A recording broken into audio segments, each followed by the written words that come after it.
Okay. Reverend Yuri? Hey, how you doing? Hey, I'm doing well. You know what? When you can, let me know as soon as you can whether you can do this or not. Because I'm shutting the show down earlier so that I can get in bed. I'm trying to be in bed now by 7:30. Because I'm up at 2. And all people who do morning drive are in bed by about 7:30. And I've got to follow their lead because I can't take it. You know? I think that's what happened with me with COVID.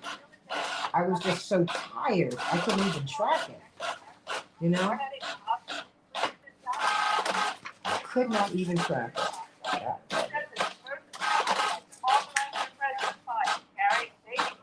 So, okay.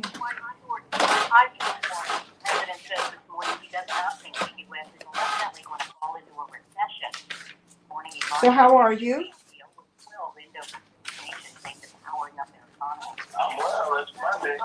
All right, praise the Lord. Are you how's the convention coming?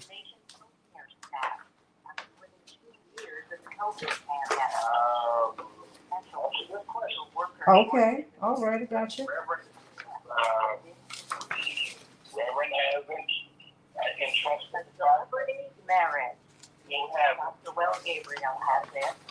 Okay. All right. Well, there's that.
Remember when you're looking for work to hop over to WCPG820.com or the TuneIn Radio app and stream the Stephanie Miller Show weekdays 8 to 11 a.m. on Chicago's Progressive Talk, where facts matter.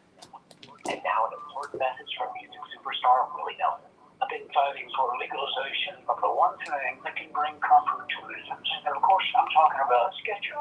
Can we stop the commercial? Willie, I don't think Skechers are illegal anywhere. Really? It feels so good. No, more than anywhere, Willie. Well, ask the Skechers.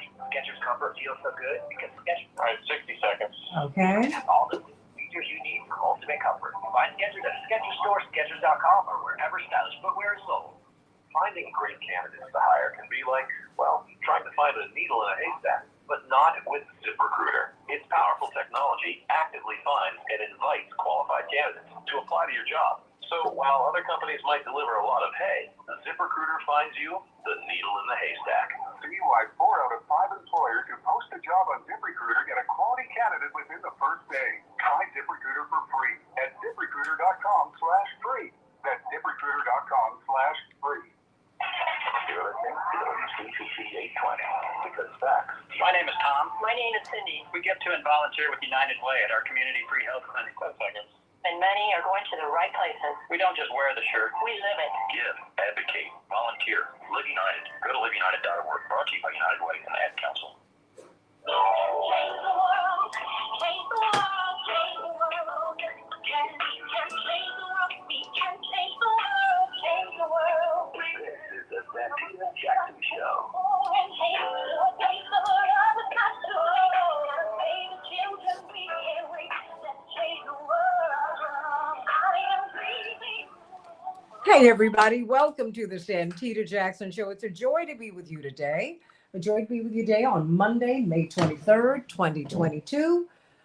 Boy, oh boy, let's talk about violence in Chicago, but violence all around the country. All around the country. That is where we are seeing it. Devin, I'm getting some feedback. It's great to be with you today. Devin and Drake is a tremendous engineer that I've got. He's always so faithful. Doing this early morning shift is tough. He is with me. Matt is with me. Paul and Mike when they need to step in, and Matt, our boss. And so it's a wonderful thing. And I just wanted to take the opportunity to thank you today for all of Radioland to hear, because he's great. Everybody, I'm Santita Jackson. This is WCPT 820, the nation's largest progressive talk radio station, and AM 950 Radio, the voice of progressive Minnesota, and on YouTube, the Santita Jackson Show YouTube channel, and on the Santita Jackson and Friends page. Everybody, please get on over there and like and share the show today. Many of you have been asking me to talk about violence in Chicago. And I have to tell you, we're going to talk about that today, because it's not just violence in Chicago. It is violence everywhere in the United States anyway. There is a crisis in America's cities. Indeed, the New York Times has a series on that. And Dr. King talked about the crisis in America's cities more than 50 years ago. This is not new, everybody. Dr. King said that he feared that America, it made him sad to say that America, his country, was the greater purveyor of violence in the world today. When you leave the United States, that is the opinion. And he also said that the bombs we drop overseas, and we drop plenty of them, will explode at home. And that is what we're seeing. That is what we're seeing. All of these mass shooters have military training. Now, that is not what our military does in its highest and finest hour. But I can tell you, there's some kind of connection here. We need to talk about who we are and what we're doing. And it's not just in Chicago. Chicago has been, for a whole lot of reasons, amplified. But no one wants to go to Conklin, New York, where Peyton Gurdron is from. Everyone wants to talk about the shooter in Buffalo. He is a human being. He has a name.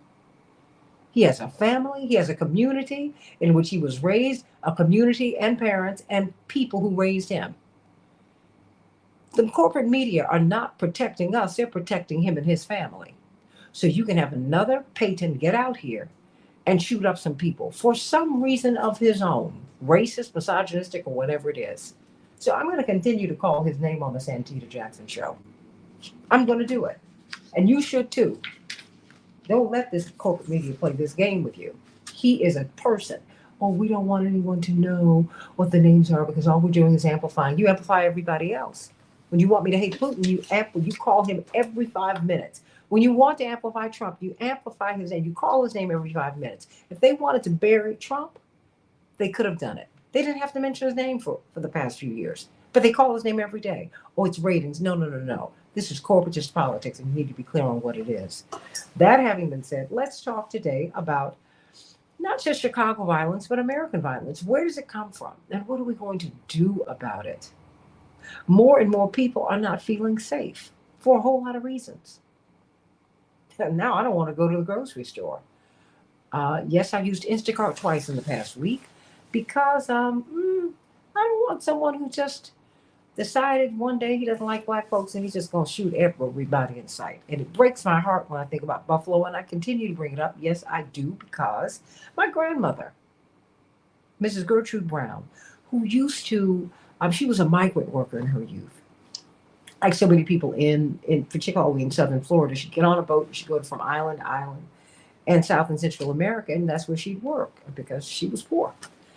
And it was just my grandmother and her mother and her faithful dog. And as she got older, she would love to go to the grocery store. Yes, I'll say at Whole Foods because she loved them. And they knew her because she stayed at our parents' home in Washington. And she loved going there, and she'd be there for a couple of hours. And my brother Jonathan, who'll be on with us a little bit later, actually pulled out his phone and took a film of her sorting the beans. Some grandmamas were killed last week. What about violence? Where does it come from? It comes from Conklin, New York. It comes from Pearl, Mississippi. It comes from Paducah, Kentucky. It is who we are. And we need to make some decisions about who we're going to be. I'm Santita Jackson. I want to hear from you today. I want you to call me at 773-763-9278. Let's talk about it. And we're going to talk about peace at the beginning with Bryce Green. It seems that our progressive brothers and sisters have abandoned the peace initiatives. They're going all in on $40 billion to Ukraine without the only person who's asking about where all this money is going is Rand Paul. You know, look, I told you a broken clock can be right twice a day. I want to know where the money's going, and I want to know what the peace process is, because our money should have strings attached to it. We need to know, okay, you need some money right now. Okay, I got you. Now, what I need to know is when we're going to wrap this up. So you tell me what you're thinking, everybody. 773-763-9278. 773-763-9278, everybody. In Chicago, we're going to have a high of 58 degrees. It's a lot cooler right now, but at least it's not 28 degrees. Partly cloudy today. Minneapolis, St. Paul, 66 degrees, mostly sunny. And NBA playoffs. Well, the Warriors look like they are rolling over the Mavs, everybody. 109-100. They're leading their series 3-0. Miami leads their series 2-1. And in the Stanley Cup playoffs, you've got the Flames. Well, they fell to the Oilers. The Oilers 4, the Flames 1. Edmonton leads 2-1. And the Hurricanes, well, they fell to the Rangers. Rangers 3, the Hurricanes 1. And the Panthers fell to the Lightning 5. The Panthers won. Wow. President Biden says that the U.S. is willing to defend Taiwan militarily if China attacks. Call me at 773-763-9278, 773-763-9278. What do you think about that? Tomorrow marks 3 months since Russia launched its assault in Ukraine. Since then, a staggering 8 million people in that country have been displaced, the UN Refugee Agency said today. Separately, President Zelensky announced a historic joint customs control with Poland yesterday, stressing unity of Ukrainians and Poles is a constant that no one will break.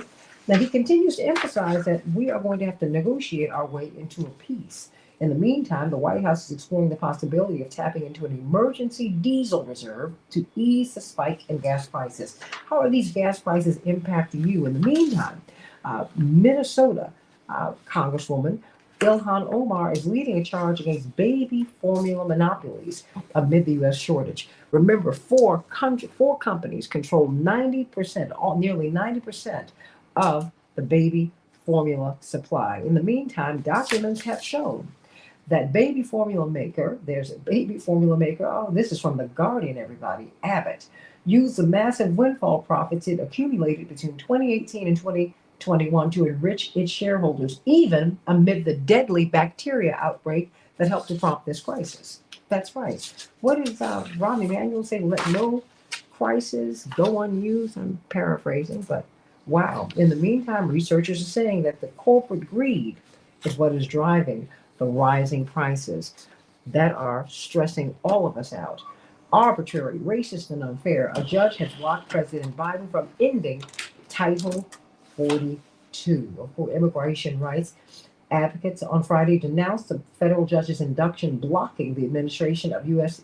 President Joe Biden from lifting Title 42, a Trump-era public health order that both presidents have invoked to deport around 2 million asylum seekers under the pretext of the COVID-19 pandemic. And then finally, millions more kids are going hungry since the GOP and Senator Joe Manchin killed the expanded child tax credit.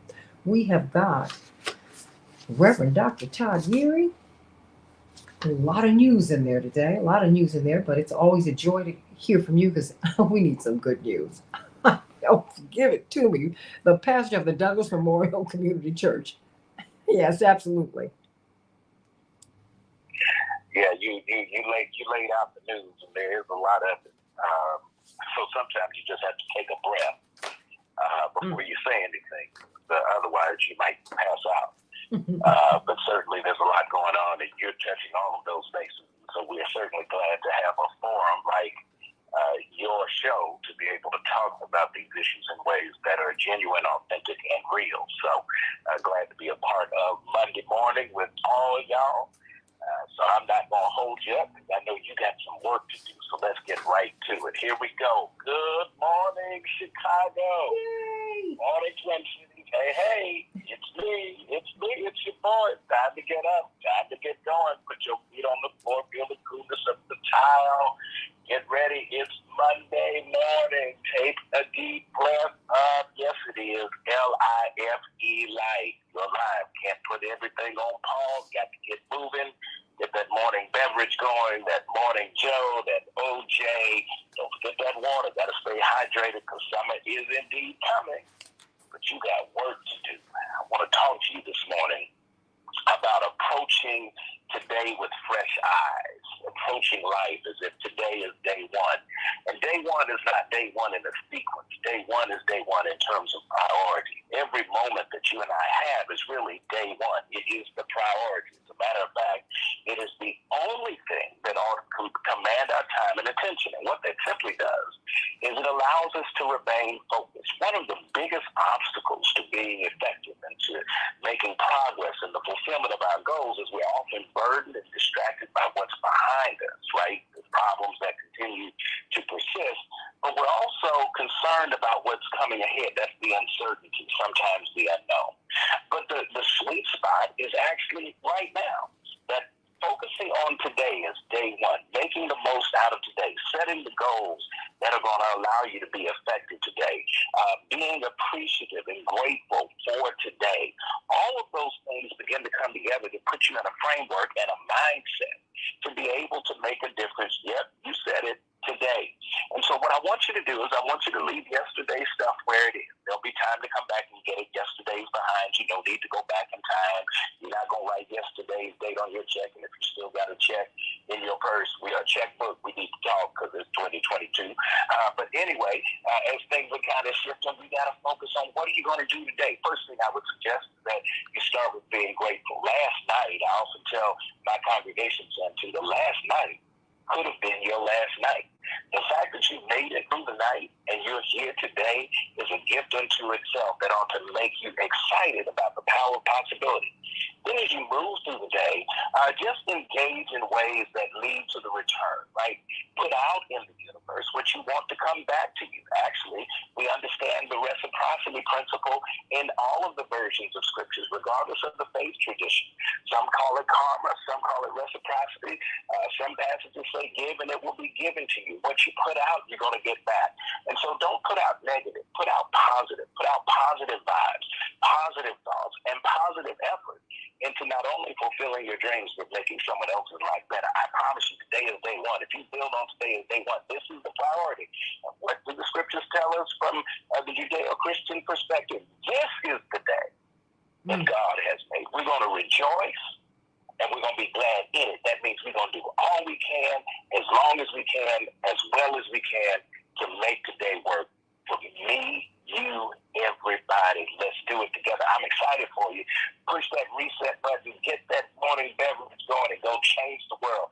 That you are bad somebody, and I can't wait to see what you're going to do to make the world a better place. Have a great day. Thanks, Santita. Pastor, I want to ask you something before you go, because we're going to have, of course, the Rainbow Push International Conference June 18th through the 22nd, and we're all very, very excited about that. It's going to be free. All you have to do really is show up at the South Shore Cultural Center, but we would appreciate it if you would register at rainbowpush.org. Not only is Reverend Jackson talking to us about opening new markets, new ways, and new places for us to make money, As more and more Americans are leaving the jobs they had pre-pandemic, they're not willing to go back to where they were. The world has changed, everybody.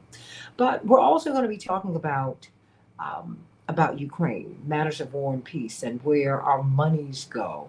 We're going to be talking about reproductive rights, the freedom of women, and really the advances that women have and have not made. We're going to be talking about affirmative action. I mean, all of these cases are coming before the Supreme Court, and the fear is, and sadly, almost the expectation is that they will be further gutted, and if not an outright overturning of Roe v. Wade. But we're going to be talking today, Pastor Yuri, and I know you're a lawyer and you've got, like, no pun intended, a full docket uh, of work today. You're in Baltimore. That is where you're based. You're in many places all around the country. But everyone talks about Chicago violence. Uh, but we see a lot of violence in Baltimore. We see a lot of violence all over the country, Pastor Yuri. I mean, my resistance I want to have a thoughtful conversation about this violence, and my resistance to approaching it, Pastor, has been the thoughtlessness. Because we keep talking about Chicago violence as if this is a Chicago problem and not an American dilemma. Tipping my hat to Theodore Dreiser. So, talk to me. What do you see? Where is this violence coming from? Where is it going? How can we stop it? Dr. King talked about the bombs that we drop overseas, exploding at home. So many of these mass killers have military training or ambitions. Um, there's that. Um, we don't, you have President Zelensky talking about diplomacy. He said, we're going to have to negotiate our way out of a war, and yet we're sending more money and giving them more arms. I mean, talk to me. What is going on with this violence in America today? Well, we have to be real clear initially about the sources, not source of violence. Some of it is interpersonal, bred by despair and hopelessness. Some of it is indoctrination, and sometimes we would call it brainwashing that breeds a certain angst, as we've seen in Buffalo. We saw it in Charleston. We saw the indoctrination going all the way back to what happened in the Edward P. Murrow Federal Building in Oklahoma City. While that wasn't necessarily racist, it was the first prominent sign of domestic terrorism as we've come to know it recently. So when we look at it, I think we have to understand that this is not the same America of 30, 40 years ago. When you create despair, you leave an entire generation behind as the world and the nation shift. Eventually, you're going to see that the conditions are right for folks' frustration to boil over.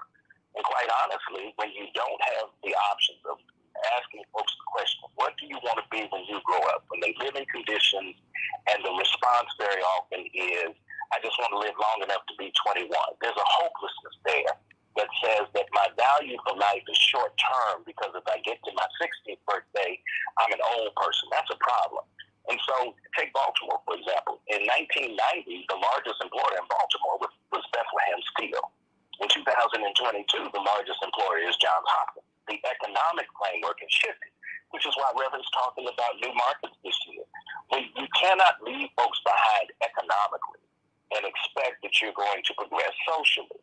And so one of the things is you've had a prison industrial complex, and then you try to right the ship and say, well, we're going to be thoughtful in releasing folks who were wrongfully convicted, but you don't clean up their records, so now they can't get a job, and you don't give them supports when they get back to the neighborhood. And so now they're wandering aimlessly, and hopelessness and despair kicks back in. We've got to be full-throated, comprehensive, and not just after the soundbite, but how we approach public policy and we use public resources. And clearly, as you point out, if every other day you can see a new appropriation to go to some war, we've been in a war posture for decades now. At some point, we've got to take the fight for right to the streets. And the money that comes from the people has to be used for the people's interests. And until we get there, what you're going to see in terms of this violence is not going to be just kind of operating in a vacuum. It really is a response to the violence of public policy that's been exacted against the people. And until we deal with that violence, the violence in the streets just will not end. So why the focus on urban America? I mean, when, you know, Peyton Gendron came from Conklin, New York. Dylan Roof didn't come from urban America. The Columbine killers came from suburban America, affluent America, in fact. Paducah, Kentucky, Pearl, Mississippi. I mean, we keep talking about Chicago violence, Baltimore, Detroit. I mean, that's, you know, New York. You know, when you think Atlanta, this is what we see, and you see a black face on it, a brown one. But these mass killers are coming from some place. They're not coming from here. What's going on? Well, there are two things that you lifted up. Number one, the places where folks are from versus where they are not from. We call them media markets. So that's one, what's selling in the media market. Two, where there's a high density of people, concentration of folks in places without opportunity to match. That's ripe for despair as well. We got to understand the context. There's something in Baltimore called the black butterfly, where you see the concentration of black and brown bodies inside Baltimore by design. Redlining started as a policy practice in Baltimore. When you look at the legacy of that kind of policy history and look at the effects many generations later, we're not looking at last week, last year to be able to figure out how this started. We got to go way back. And so if we look at the city, look at how cities were designed to set up to be enclaves of spatial limitation, keeping folks in their place. That limitation has now created the right ingredients, along with the lack of opportunity, where you now see certain types of violence. Now, to the point of the issue about mass shootings, some years ago, 20 years ago, right after Columbine, as a matter of fact, there was a lot of conversation among psychologists about the typical profile of a mass shooter. Typically a white, male loner, early teens, influential, kind of looking or aspiring, sometimes having gotten out of the military. Remember, the killer in Oklahoma City was former military, right? They go into the military and come back, they're disenchanted. So we got to look at how do we indoctrinate those who serve to defend the country, right? I was there, so I remember basic training vividly. So there's a lot of that going on. But when we look at how these things are reported, remember that media has not been racially friendly. Even in Baltimore Sun, the paper actually had to admit that it had contributed some of the racist policies that have led to the problems of today, and they did nothing about it. At the end of the day, when you make profit on the peril of the people, at some point the results are going to come back, and you're going to have to look at yourself in the mirror and ask yourself, what have I done to contribute to and or cause the conditions I'm now trying to overcome? And we've had this passing of the blame, generation to generation, with who's going to own it. At the end of the day, this fight over who's going to take credit, we're all going down in flames because we're not getting serious about addressing the issues. We've got to create economic opportunity. We've got to put supports in place for those who are returning home. We've got to take the barriers out of their way that may basically give them life sentences just without the bars once they're left out, let go to return to the community. And then we got to look at the profile of the indoctrination, this fight against what's being taught in the schools, to create this sense of how do we not lead these children really down these roads of blaming their circumstance against somebody else that they don't even know. Until we deal with that, this is the critical race theory they don't want to talk about. Okay. Why is it that you have white suburban kids going and hunting after folks? That's something we got to deal with. Pastor Todd Ewing had to talk about that today because we are talking about that today. Violence in America. Violence in Chicago, if you will. But violence in America. Violence in Conklin, New York. Peyton Gendron did not come from Chicago or urban America. He came from Conklin, New York. Let's talk about it on the Santita Jackson Show. Let's talk about War and Peace back in just a minute. Santita Jackson Show. Reverend Dr. Yeary, thank you so much for that. Good deal. Thanks, Santita. I appreciate it. No. Brilliant frame. I just, I've you know, because I wanted to put you on the panel, but I didn't know what your schedule was going to be like. Okay. I wanted to do that today. I'll try to get you an answer by 7:30, but you're about to get the weird. Oh no, I know your schedule is nuts. Honey, I know it's nuts.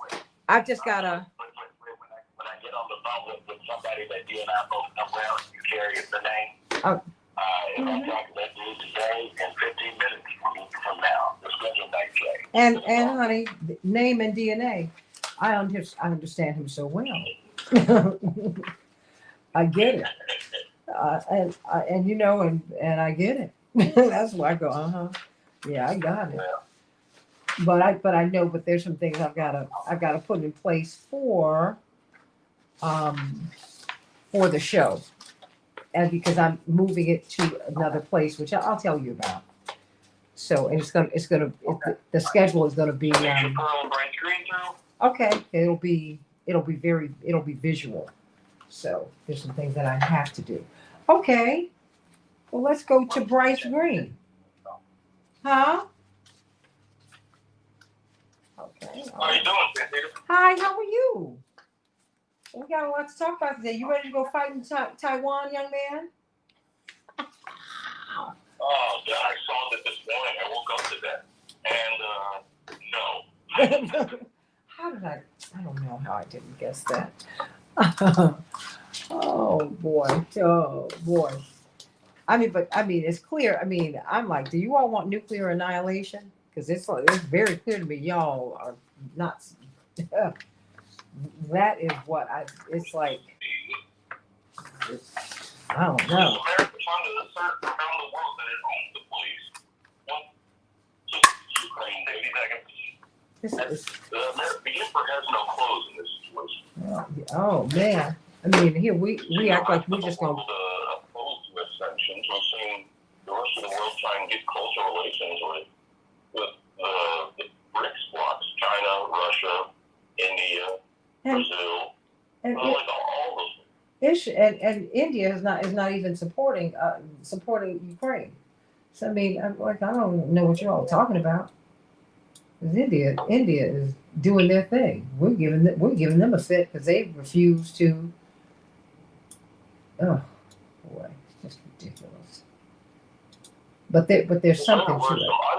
I'd like to think that this was Joe Biden slipping up again, because it seems that much of the military establishment isn't on board with such an open pronouncement of U.S. intentions. But who knows? I mean, well, let's talk about it. Yeah. You know, 10 seconds. I don't. I just think it's not a good situation.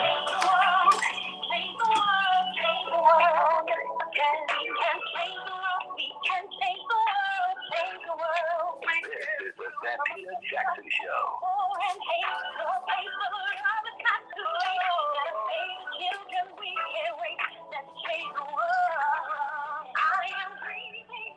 Hey everybody, welcome back to the Santita Jackson Show, WCPT 820, the nation's largest progressive talk radio station. We are the Heartland Signal. I hope you'll meet us on social media. And of course, Tom Hartman and Stephanie Miller and Joni Esposito, Miss Vasquez. We have a tremendous lineup, the best progressive lineup in the country. It's based here in Chicago and AM 950 radio.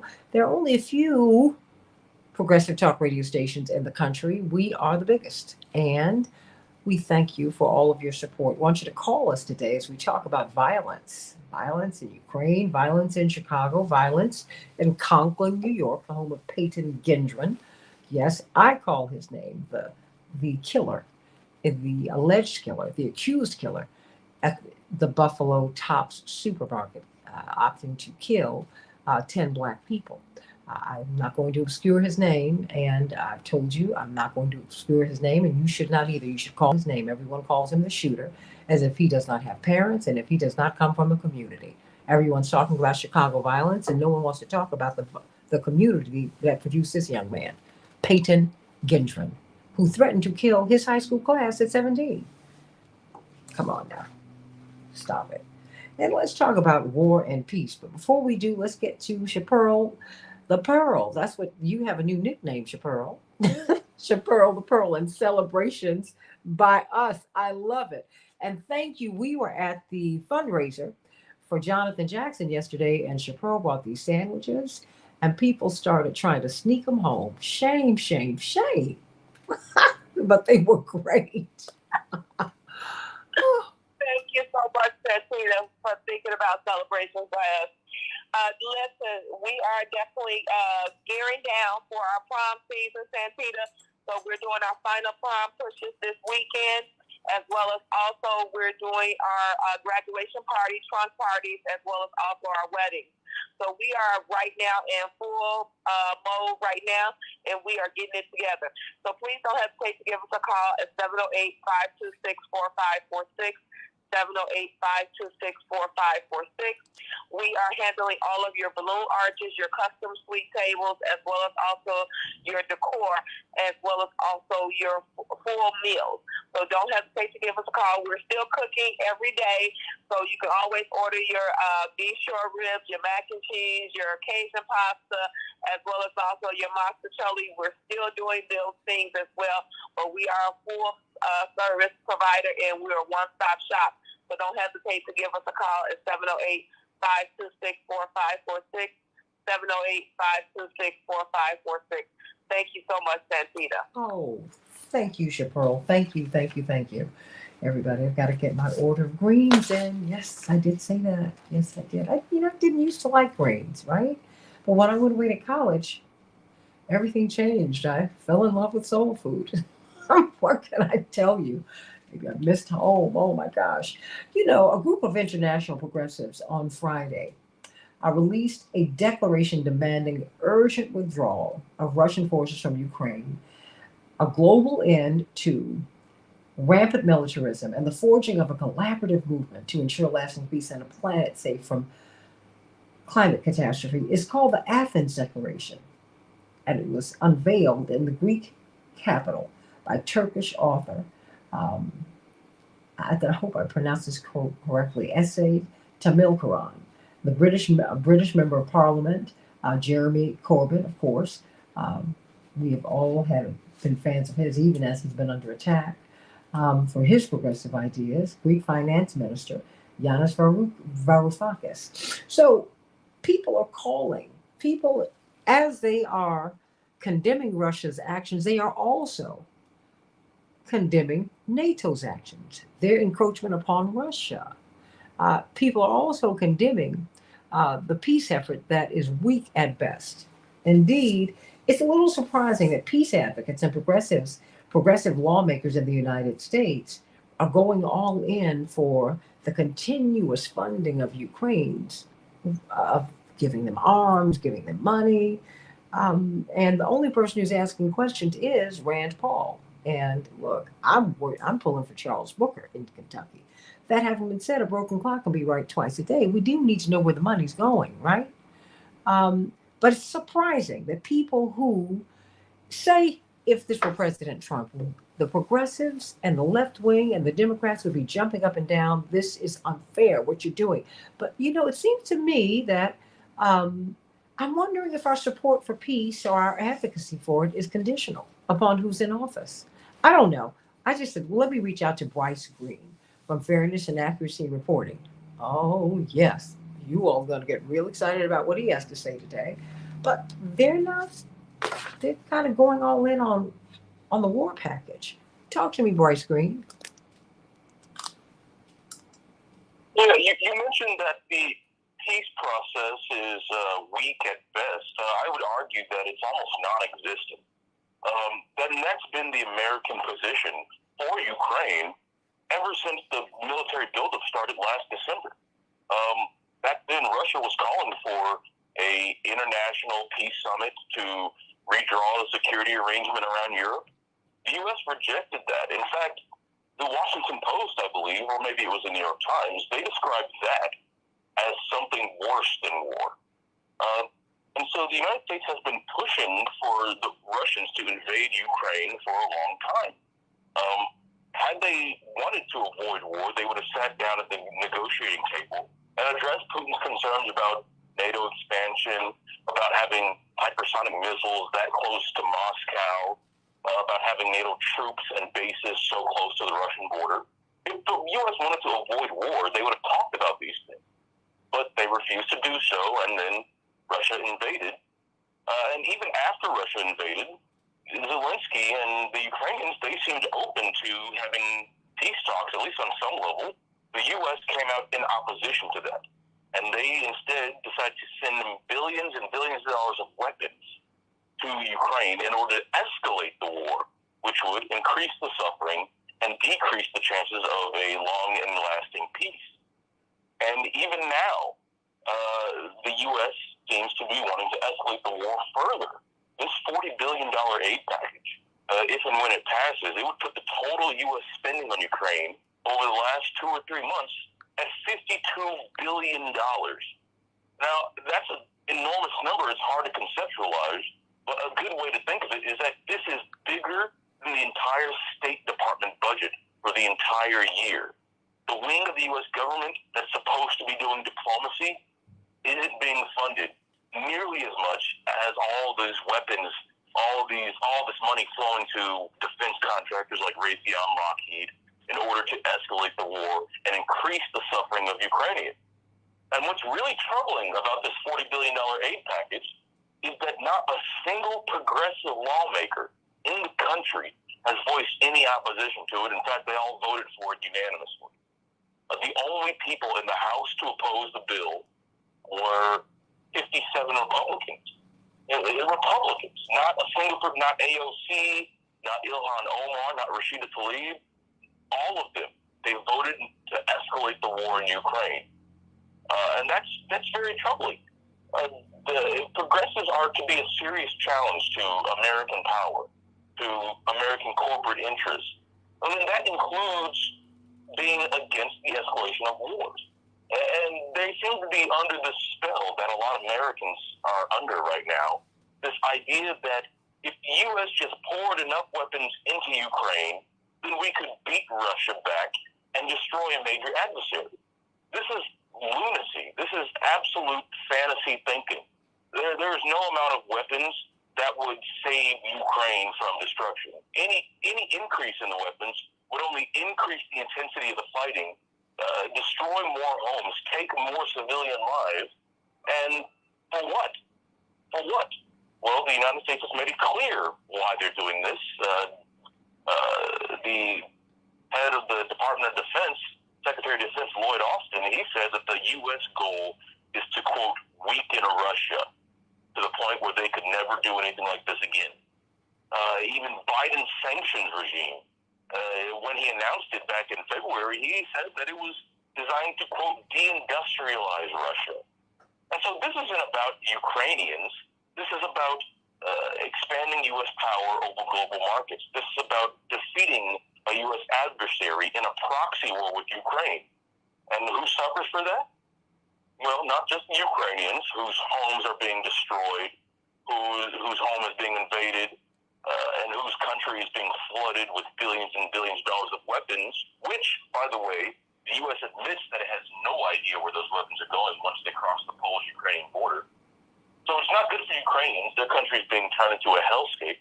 It's not good for Russians because they've been cut off from the Western world. The banking system has endured several shocks there, and Russian people are enduring a more oppressive war regime government. And it's not good for the rest of the world because I'm sure your listeners have seen the looming food crisis and the looming gas crisis. Those two are connected. The oil crisis feeds into the fertilizer crisis. We're cutting off the world from Russian oil at U.S. orders because we want to harm the Russian economy. Well, that increases gas prices for people all around the world. The Biden administration is trying to sell it by calling it the, quote, Putin price hike, but that's very misleading. The price hike is because the United States ordered Europe and ordered all those countries around the world to cease trading with Russia. Now, some countries aren't doing that because they understand that their self-interest lies above the interest of U.S. empire. But in many parts of the world who received a lot of their grain exports, a lot of their oil from Russia and or Ukraine, they're going to be suffering. Europeans are going to be suffering. Americans are going to be suffering. And why? It's because we choose to escalate the war. If anyone cares about the American people, if anyone cares about the Ukrainian people, if anyone cares about global stability, they would oppose this $40 billion aid package, and they would urge the Biden administration to enter into negotiations with Russia, to encourage Zelensky to re-enter negotiations with Russia, to change this policy of infinite escalation in order to fuel this proxy war. That's just bad policy, and in 20 years, we're going to be wondering why Eastern Europe has all these right-wing militias running around, and why they have javelins and stingers and all of these heavy artillery weapons. We're going to ask why. Where did they get these? How did this happen? Why is Eastern Europe so in shambles? And probably the media won't even look back at this moment because the history is being rewritten as we speak. But if we pay attention, we can see the building blocks of disaster in Ukraine, and this $40 billion aid package seems to be the largest escalation in that disaster. When you say the building blocks of disaster, what do you mean? I mean, will this help Ukraine? Will this hurt Ukraine? And our military advisors and the people who are in charge of all of this, do they not know that? I mean, how could this $40 billion aid package delivered to them by the votes of our Congress, American monies, how can that be harmful to Ukraine? Right. So the thinking in a lot of American circles is that Ukraine only needs more weapons so they can repel this Russian attack. And if they only have enough weapons, then Russia will be defeated and have to withdraw, and Ukraine will not have to do any peace. They won't have to give up Crimea. They would have to give up the Donbass region. And that seems to be the prevailing thoughts in American political circles. But what this ignores is that if there are more weapons flooded in, instead of peace and negotiations, well, then that will only escalate the war. That will only intensify the fighting. That will only encourage Russia to step up its attack. Even the New York Times admits that Russia has been largely subdued. They've been restrained in their attack. I mean, there's a reason why world leaders can go and visit Kiev without getting bombed. It's because Russia isn't bombing them. They haven't destroyed infrastructure all around the country. They haven't destroyed electricity. They haven't destroyed water treatment and things like that, the way, by the way, the U.S. did in its invasion of Iraq. Russia has been largely restrained. But increasing the fighting, intensifying that by sending in more weapons, will run the risk of intensifying the fighting. Will run the risk of more destruction, more death, more demolitions of cities. And does anyone want that? Anyone who cares about the Ukrainian people would want a negotiated settlement first and foremost. But no one is talking about that. The only people who I hear talking about that are on the far right. The only people. I've heard Marjorie Taylor Greene talk about it, and she's insane. I've heard Rand Paul talk about it, and he is not our friend. Then why is it that these people are the only ones talking about a rational solution to this problem? Well, hold on, because I want to I want to know why it is that when it comes to these matters, I'm listening to Rand Paul and saying, you're right. But the people with whom I'm allied on just about everything else, I'm like, where are you? Why aren't you talking? Wait. Why aren't you questioning me? Because to me, there's some issues that are transpartisan. Okay, that's transparent. Matters of war and peace to me are transpartisan because, quite frankly, when you leave the United States, I'm not going to go against my country. What I will do is support my country and engage in loving critique. But you have to be real careful, real careful. And I say that as Reverend Jackson led the biggest march in the world in 2003. against the Iraq invasion in Hyde Park in London. It wasn't an anti-U.S. speech. It was, don't do this. So my question is, um, why is it that these 57 Republicans in the House voted against giving this money to Ukraine? Why is it that the conservative Republicans are saying, hey, hey, hey, hey, hey, what are we doing with this war piece? Why are they doing that? Why is it that Trump said we're involved in too many dumb wars? I mean, what we're doing is stupid. Now, you can call him a Russian agent, whatever it is that you want. They said that about you. And they say that whenever you say, I want peace, say something's wrong with you. Why is it that the Republicans are over here saying, we shouldn't be over here doing this? And Democrats, including the progressives, are saying, oh, well, you need $40 billion more dollars. What's going on?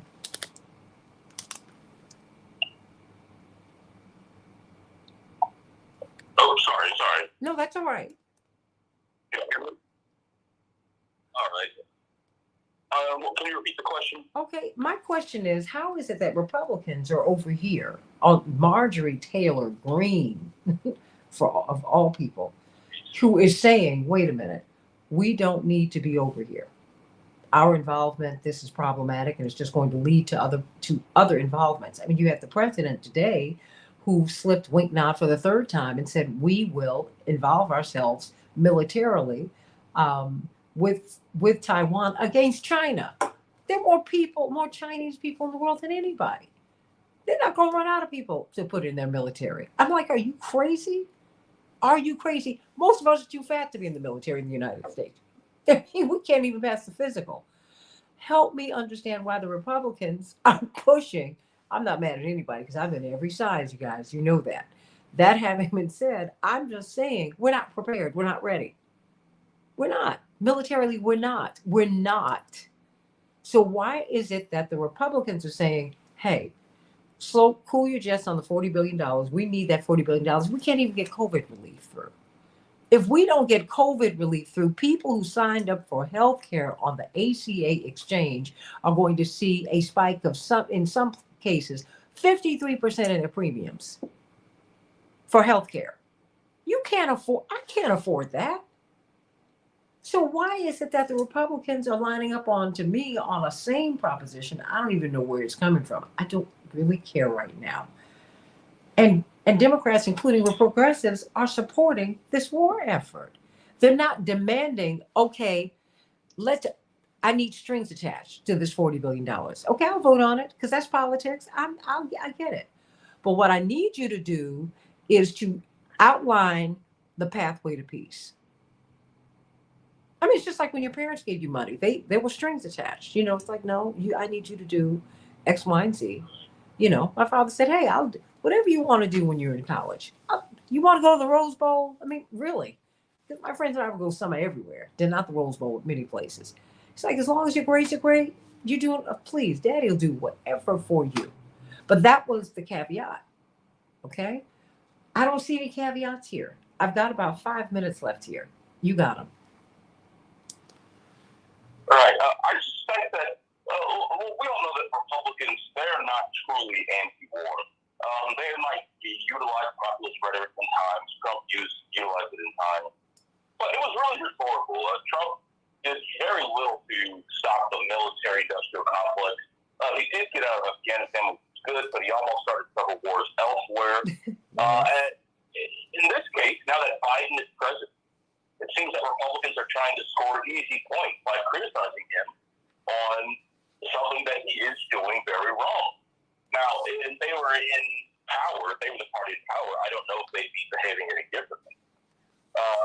But it seems like they're being political opportunists without any principled objection to Biden's stance, because they're not going to pass COVID relief. They don't care about baby formula. They don't care about most of the people in America.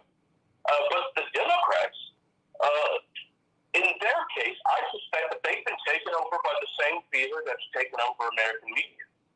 They believe that this war for Ukraine is a righteous war that America should be getting involved in, because it's a fight of democracy against autocracy. And that's how it's been sold by the Biden administration. That's how it's been sold by the media. And it's easy to see because for the better part of a decade, Russia has been the boogeyman of American politics. Ever since they had that story about Trump and Russia colluding to steal the election, American liberals, even American progressives, have taken some of the most hawkish stances on Russia that you could possibly imagine. Even Bernie Sanders has been more or less a Russia hawk for the last several years. And so this war in Ukraine, it seems tailor-made to tug on liberal heartstrings, to pull at these liberal ideas of America as democracy in order to marshal their support for an aggressive policy against Russia. And so it doesn't even seem like they're questioning. It doesn't even seem like they think more than a couple days ahead. They don't stop and think like, hey, maybe flooding weapons to an active war zone is not the best way to go to peace. And they don't listen to Zelensky when he says that this war will only end in negotiation. They seem to be all falling exactly in line. There have been no public statements, to my knowledge, someone can correct me if I'm wrong, but no public statements from AOC, Ilhan Omar, Rashid Tlaib, any of those people about opposing this war, opposing American policy, not a peep. Well, hold on. Before you go on, because we only have about a minute and a half. Well, just under 2 minutes. Gwendolyn has a question that so many people have of you. She said, "Do you not realize? Does this caller," and he's the guest, Gwendolyn, writer from Fairness and Accuracy in Reporting.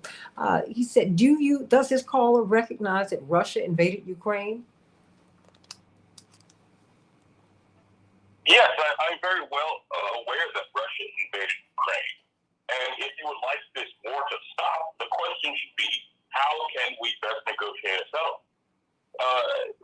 The U.S. invades countries all the time, so this isn't anything exceptional on the world stage. The U.S. has never been sanctioned by the rest of the world. The U.S. has never been cut off from the world market. And in this case, Russia's invasion of Ukraine has historical roots. I recommend that you guys read my article that I published in January called "What You Really Need to Know About Ukraine." And it goes into this history about how the U.S. Has tried to take Ukraine out of the Russian sphere of influence through overthrowing the government in 2014, through pouring money into the country in order to change its politics. Billions and billions of dollars have been invested in changing Ukrainian politics. And even the U.S. Ambassador to Russia in 2008, they recognized that if we continued our policy in Ukraine, it might fracture the country and start a civil war, in which case Russia will be forced to intervene. And this is exactly what happened. We overthrew the government in 2014. There was a civil war. And then Russia, they took the side of some of the breakaway republics. And it is only now that as the U.S. has increased their aggressive policy in Ukraine, that Russia actually invaded. And so it's easy to start your narrative at a convenient point to say that Russia is the evil boogeyman who must be opposed at all costs. But if you look at the U.S. policy, there are many chances along the way where we could have altered our policy and tried to negotiate a security arrangement with Russia that would have prevented this invasion. Sure. And this is exactly what Russia was talking about in the wake of the invasion. Well, you know what? We're going to continue to have this conversation because, look, I want peace, everybody. You see, I'm trying to figure out how it is that we can get bombs to Ukraine, but we can't get bottles to our babies. Okay? You have four companies that control 90% just about of the formula supply in the United States. That's the debate that's the discussion I want to have today.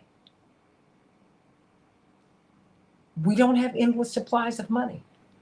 And we don't have endless supplies of goodwill, everybody. We can't continue on with it like this. And if you follow President Zelensky, he said you got to negotiate your way into peace. That's the only way we're going to get there. Think about it. Bryce Green, everybody, from Fairness and Accuracy Reporting. All right, open up the phone line so we can talk about violence in America. Not just violence in Chicago, but if you want to start there, let's go for it. But don't forget Conklin, New York. That is where Peyton Gendron is from. You know the guy who killed all black folks up in Buffalo? Yeah, back in just a minute. You are the best. Thank you. Ooh, thank you, thank you, thank you. Just enjoy you, and I'm just appreciative of the fact that you are willing to take the hits. Oh, bless your heart. Oh my gosh. But you know, that's where we are. You know, you have to stand up on principle. How about that? But thank you. Thank you for being with us today. No problem. Happy to do it. Oh yeah, can't wait to have you back. Mm-hmm. And do you need me for this later segment? I'm sorry? You need me on for this later segment? If you'd like to stay, because we're talking about violence in Chicago and violence in America, I would love to get your input. Would you like to stay? No, I got some work to get done. Okay. Yeah, because I was leaving the door open for you. You know, so I I mean, appreciate it, but I got my orientation for my PhD program. oh, fantastic. Fantastic. What are you going to get your PhD in? Informatics. Okay. Specifically focusing on surveillance and the national security state. Oh, wow. That is fantastic. Fantastic. Now, are you going to stay at Indiana? Yes. I'll be going back to IU Bloomington. Okay. Okay. Okay. Well, look, I'm excited for you. My sister, well, she did well, really her field is global education, and she got her PhD at Michigan State. And I think she's gonna get back out the country. 'Cause she was teaching over in Morocco for a couple of years, and I can see her getting back out of here. Yep. Yeah. Bless her heart. So, but I mean, look, I'm excited for you. I think there's so much that you have to offer, and I'm looking forward to having you offer it. So I'm going to let you go. I'm going to take up this phone line, and blessings to you. Blessings to you. I appreciate it. No, I appreciate you. Thank you. Here, thank you.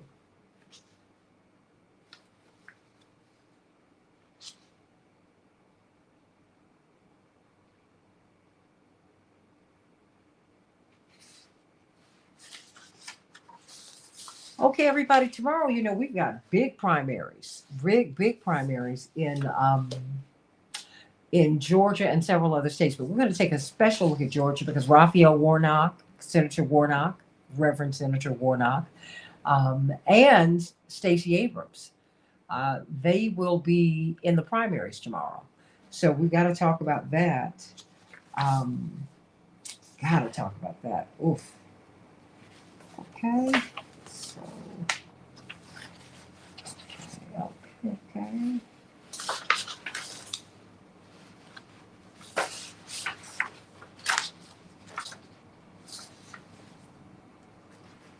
Santita? Yes. Can you send me Reverend Jeanette Wilson's phone number? Apparently the number on the rundown is the wrong number. I called it twice. I got some other woman. Let me see. I'm going to send you a mobile for her. Let me send you what she sent me. Because I could be wrong. Okay. Yeah, Jonathan Jackson, Dwayne McKee, and Reverend Thurston are all here sending them through now. Okay, what we will do is we'll go right to Jonathan Jackson. Is that the number that I sent to you?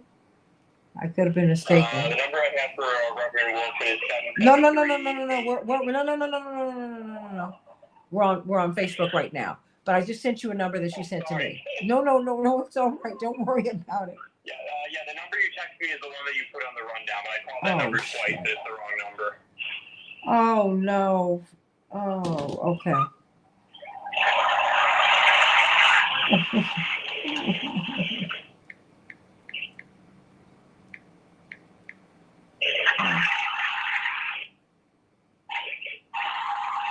right, we're going live in 60 seconds. Okay.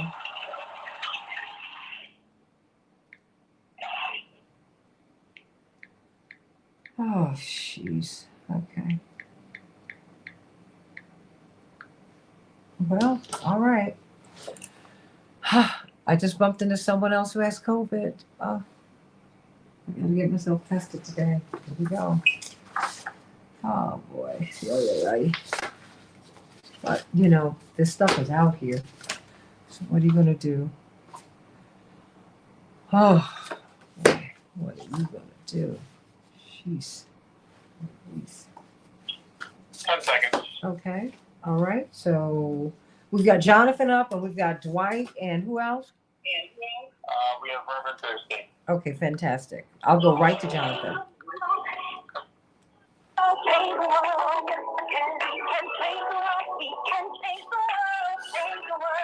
This is the Santita Jackson Show.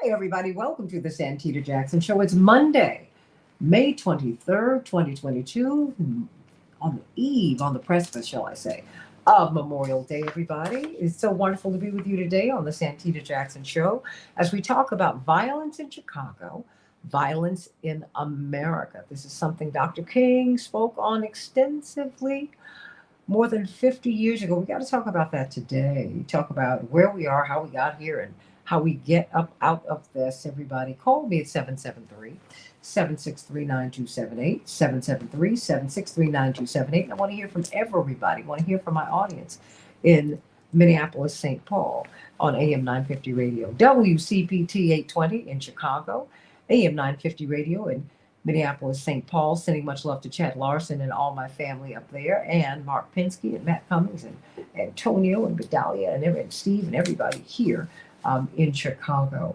Call us at 773-763-9278, 773-763-WCPT. I want you to meet me on the Santita Jackson and Friends page, the Santita Jackson and Friends page, and the Santita, that's on Facebook. Now that's my official page. That's where I can take friends, everybody. Please get over there.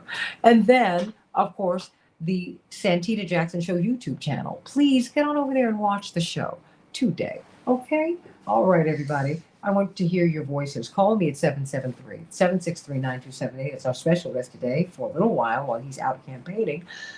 Jonathan Jackson, who's campaigning to be the congressman for the 1st Congressional District. Cannot wait to hear from him. And I have Miss Ruffin, who's running for Cook County Sheriff, and Dwight McKee and Pastor Stephen Thurston from Salem Baptist Church. He's their teaching pastor. Got a lot to talk about. Can't wait to hear what if he gets to Washington, what Jonathan Jackson would say, what he would talk about there. All right, everybody, in Chicago, it's 58 degrees. That will be the high today. Mostly cloudy, but it's sunny right now, so enjoy. Minneapolis, St. Paul, 60 degrees, mostly sunny today. Well, NBA playoffs, they are in full effect. The Warriors 109, the Mavs 100. The Warriors lead that series 3-0. Just one more game and they can close it out and get right to the finals. Miami leads their series 2-1. In the Stanley Cup playoffs, the Flames won. Well, they fell to the Oilers. The Oilers 4, the Flames 1. Edmonton leads that series 2-1. The Hurricanes, well, they fell to the Rangers. Rangers 3 and the Hurricanes 1. And the Panthers fell to the Lightning. The Lightning 5. The Panthers 1, everybody. On his first trip to Asia since taking office, President Joe Biden said today that the United States would respond militarily if China tries to take Taiwan by force. That's the commitment we made, he told reporters in Tokyo. The president's statement caught several of his top administration officials off guard, according to CNN. So what do you think about that, everybody? I want you to call me at 773-763-9278. I want to take all your comments about everything. Tomorrow marks 3 months since Russia launched its assault on Ukraine. Since then, a staggering 8 million people in the country have been displaced, according to the UN Refugees Agency. Wow, everybody. So tragic. The shipment of 35 tons of baby formula arrived yesterday in Indiana on a U.S. military aircraft from Germany to address the nationwide shortage. The recent batch of formula is a specialized prescription and will be fed to babies intolerant of protein in raw cow milk, everybody. The shipment will provide enough formula for 9,000 babies and 18,000 toddlers for 1 week. Call me at 773-763-9278. When are we going to get the baby formula?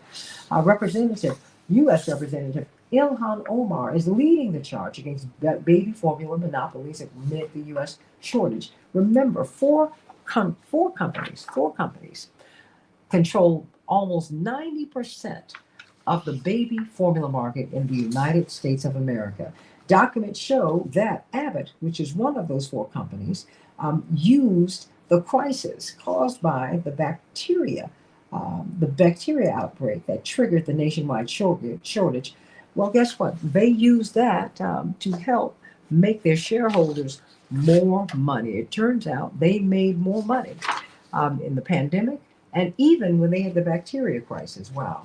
In the meantime, researchers have shown that corporate greed is the real culprit behind rising prices. Arbitrary, racist, and unfair. A judge has blocked President Biden from ending Title 42, everybody. That's the health order, the Trump-era public health order that both presidents have invoked to deport around 2 million asylum seekers under the pretext of the COVID-19 pandemic. And this sad news, millions more children are going hungry since the GOP and Senator Joe Manchin killed the expanded child credit, everybody. I'm Santita Jackson. It's a joy to be with you today. Let's talk about violence in Chicago. Let's talk about violence in America. Do you think we should expand the conversation to talk about violence in America? What do you think? Or is it just Chicago? Well, you know, this headline, 9 shot, 2 fatally in an outrageous act of violence outside of a Chicago McDonald's. That is from last week, everybody. And on it goes. It seems every weekend gun violence is making people feel hopeless. And we are now approaching pre-pandemic levels in terms of violence in Chicago. But you know, Peyton Gendron, the killer, the alleged killer, the accused killer in Buffalo, New York, didn't come from Chicago. Didn't come from urban America. He came from Conklin, New York. Dylan Roof did not come from urban America. He came from a southern rural area. The Columbine killers came from an affluent suburban community, and on and on and on. So is it a Chicago problem? Or is it Chicago that has a problem and America that has a real problem? We have got Dr. D. Dwight McKee, brilliant social scientist, the teaching pastor of the Salem Baptist Church, the House of Hope, the author of Mirror Moments, the anointed and brilliant Reverend Stephen Thurston, and we're joined, as he is campaigning today, by congressional candidate Jonathan Jackson, who's spoken about this extensively down through the years. Jonathan Jackson, talk to me about violence in Chicago. Is it violence in Chicago, violence in America? Help us with that.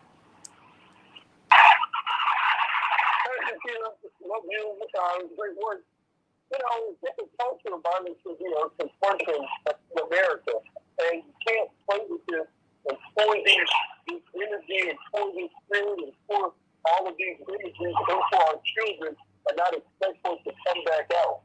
My youngest son is now 21 years of age. Ever since he's been born, America has been in a war. Ever since he's been born. This is a generation that doesn't know peace. Our nation has constantly been in war. And what was post-traumatic syndrome, now we have to look at the specific traumatic syndrome that these children have grown up under. And we look at the video games from, what was that game, Grand Theft Auto. You can plan it in their minds 10 years ago. Now 10 years later, they want to be carjackers. The violence that was poured into years coming out. I think that we have to... Oh, wait one moment, Jonathan. We're going to have to get you into a quieter area. I realize you're out campaigning today. Just give us one hot second. Okay, go.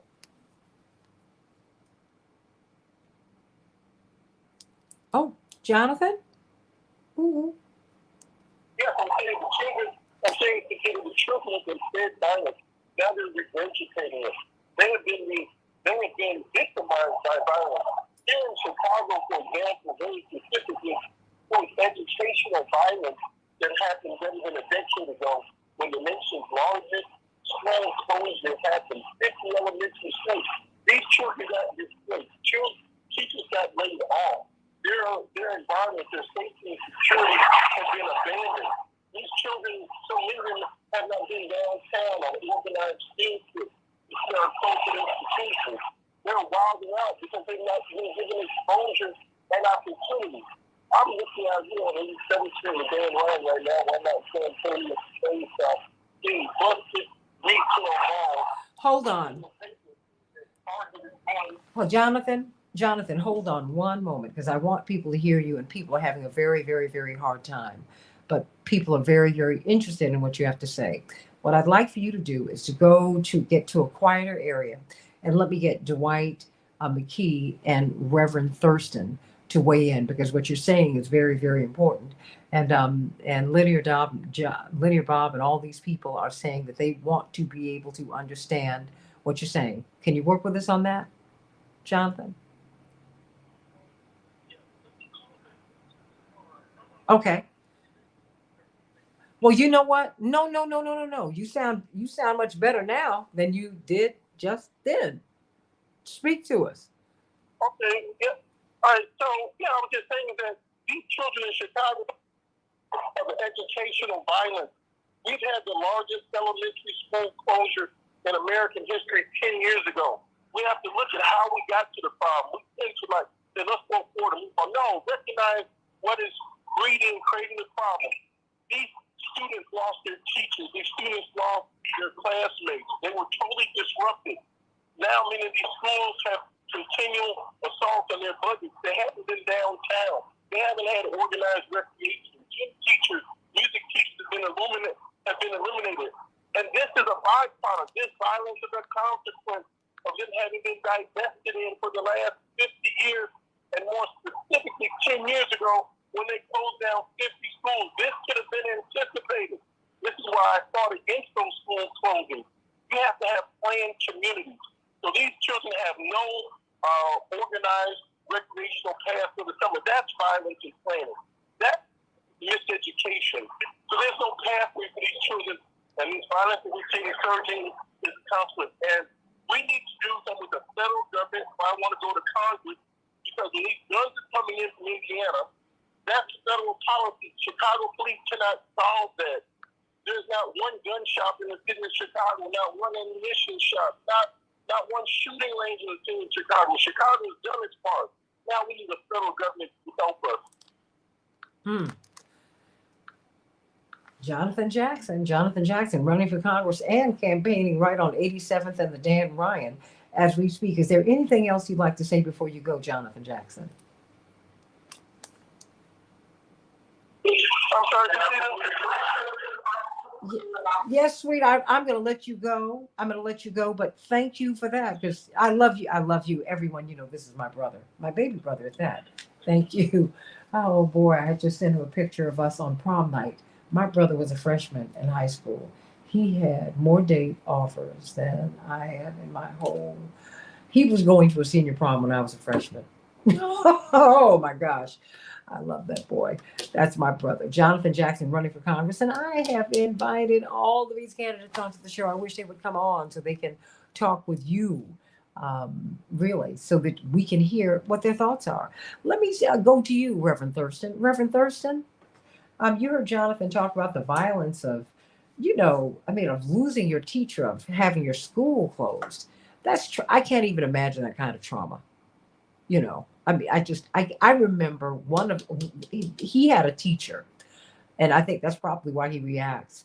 And one Friday we were picked up from school. When he got in the car, because we were all in the same school, but obviously in different grades, Jonathan was bereft. He was crying. And I was like, whoa, what happened? And his teacher was being transferred to another school. So when he got home, he couldn't stop crying. So of course, obviously our father, when he saw his baby crying, he said, whoa, son, what is it? And he told him, and our father was able to call, the powers that be down at the Board of Education and keep the teacher at the school. I mean, because the whole class, they were devastated. Because you're very attached to your teacher, and you're very attached to your school. And and the lunch lady and the janitor. I mean, all these people, right? I mean, it's a whole ecosystem. It's a community.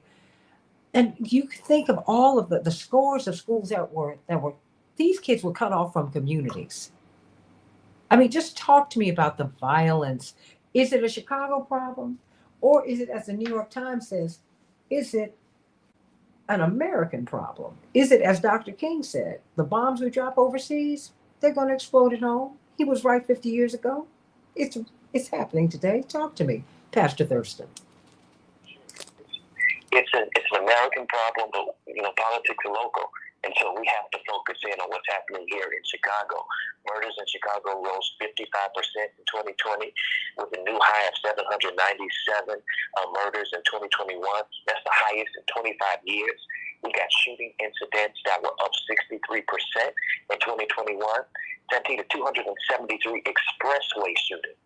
2021 saw a 204% increase in carjackings over 2019. And so, yes, as Jonathan talked about guns, 12,000 guns were taken off the streets in 2021, and now we have the issue of ghost guns. For those unfamiliar, that's where you just order individual parts over the internet and complete a gun that now has no serial number. And so we have to look at what's happening in our city, because this city has a rich history of segregation. And that's one of the underlying factors, because your life expectancy, your earning power, and educational attainment are largely determined by the zip code you live in, due to our city's long history of segregation and resource distribution, which again is another critical component to violence in our city. When people don't have jobs, when they don't have income, when they don't have resources, guess what happens? Violence goes up in those communities. And so we can't just look at the presenting issue. We have to get down to the root cause analysis of some of the problems that lead people to the place of violence, and gun violence specifically. Call us at 773-763-9278. Dwight McKee, your thoughts about this? Well, excuse me. Good morning. Well, it's really kind of basic. Is that we have whole generations of kids now who was raised on BET rather than BTU. It's our kids really don't know God. Is that there's no value that transcends their appetites that they operate in. We have generations of these kids that have no training. The Bible says that you train a child in the ways of the Lord, and when they get old, they will not depart. Yes. Well, the same thing is true. The converse is true. If you train them in the ways of violence and wickedness, when they get old, they will not depart from that either. And so you have these kids who are unchurched, unloved, exposed to short-term violent remedies on television and the music that they watch, the TV shows they watch. And so they can't help but be violent. They think it is the appropriate way of life. There is no principles that compete with what they see in the world. Very unfortunate. Europe, until the Irish and the St. Patrick came along, were barbarians. The Visigoths into the missionaries and the Vandals came along, were barbarians. It was Christianity that civilized the culture. The Arabs were barbarians until Muhammad brought Allah to them. If you are disconnected from God, you are disconnected from any transcendent principles that can teach you a more excellent way. And so we've really forsaken our kids by taking them out of the church, taking them out of the existing institutions that connect them to God, we've done them a disservice because now they are just operating on their own reflexes. And the heart is wicked above all things. You know, we got a program on the west side called My Alpha with Dr. Hatch and his son and the deacons over there. And we've had 100 kids. All of them, 90% of them, have come from the prisons. Most of them come in as gang members and street kids. And we spend 9 months introducing them to the Gospels, the Scriptures. We show them, you know, expose them to different ways of life, but we really ground them in the Scriptures. 90% of our kids leave there baptized or joining church. And there's a change in nature. There's a renewing of their spirits, which is the role of what the Holy Spirit does. We cannot discount man's connection with God. The reason that the Muslims were, the Farrakhan them were, is because they connect those guys to a higher source. Mm-hmm. So their nature is changed and they're governed by spiritual laws rather than operating on their appetite. That's what the experience that Malcolm had. We can't discount the value of spiritual conversion in these people's lives and can't discount the effect of not having that in their lives. Well, you know, and that is what was Dwight McKee and Reverend Thurston. That was what was so special about Operation Breadbasket, Operation Push, because church-based. So you never got away from God. In fact, you were immersed in it. The Southern Christian Leadership Conference, their mission statement is to save the soul of America. The Southern Christian Leadership Conference, these are people of the gospel, men and women of the gospel. And there is an absolute disconnection. And I think, you know, look, it's high time that we start talking about the wickedness that is pervading our society, Reverend Thurston. There's just wickedness out here. It's just wicked. You see it in the music. You see it.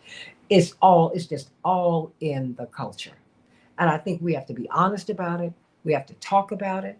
You see all of these symbols. Everybody talks about it, not just on the internet. We're talking about it because we see just wickedness everywhere. And we're seeing it manifest. I've got about 30 seconds, Pastor Thurston. Yeah, I just performed the funeral on Saturday of a young man, 24 years old, murdered on his mother's front porch as he was taking her cake the day before Mother's Day, member of our church. He was the second son. Her other son was murdered in December. 2 sons lost in a short period of time. And it's a culture thing. As Dwight said, we've become disconnected from that higher source, that higher power, and there's no moral compass to guide the decisions that we make.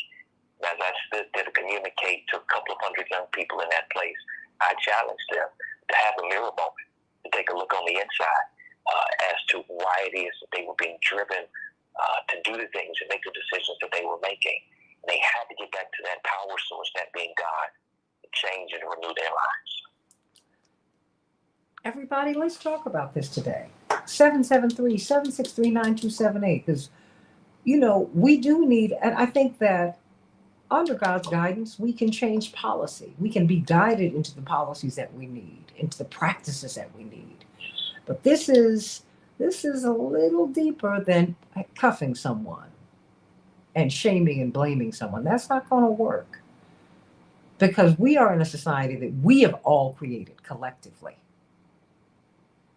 The Lord's Prayer tells us that what is done in earth can be made manifest in heaven. I mean, what has been done in heaven can be made manifest on earth. We are but a thought away, and our thoughts are real off. We're not supposed to be killing each other. I don't know how we can figure out how to get bombs to Ukraine, but I can't get a bottle in the mouth of a baby in Chicago and around the country. A bomb to Ukraine, no bottles in the mouths of babies. I don't understand that. That's wicked. Reverend Thurston, Dwight McKee. You can't figure that out? You take that and you preach on that. How about that? Bombs for Ukraine and no bottles for babies. I don't understand that. And so our basic values we have to question. Back with more of the Santita Jackson Show in just a few minutes.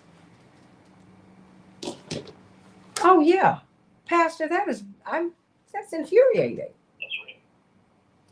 That's right. You know, and here, I mean, we're applauding, and I'm glad that they got that shipment of formula here, but it's for 9,000 children. What? And why is everything reactionary? As if we didn't know what supply levels look like. Do you understand what I'm saying? And you mean one factory threw off the whole system? Are you really that fragile? I don't think so. One factory? Bacteria in one factory threw off the whole system, and y'all continue to make money anyway? And they share something through?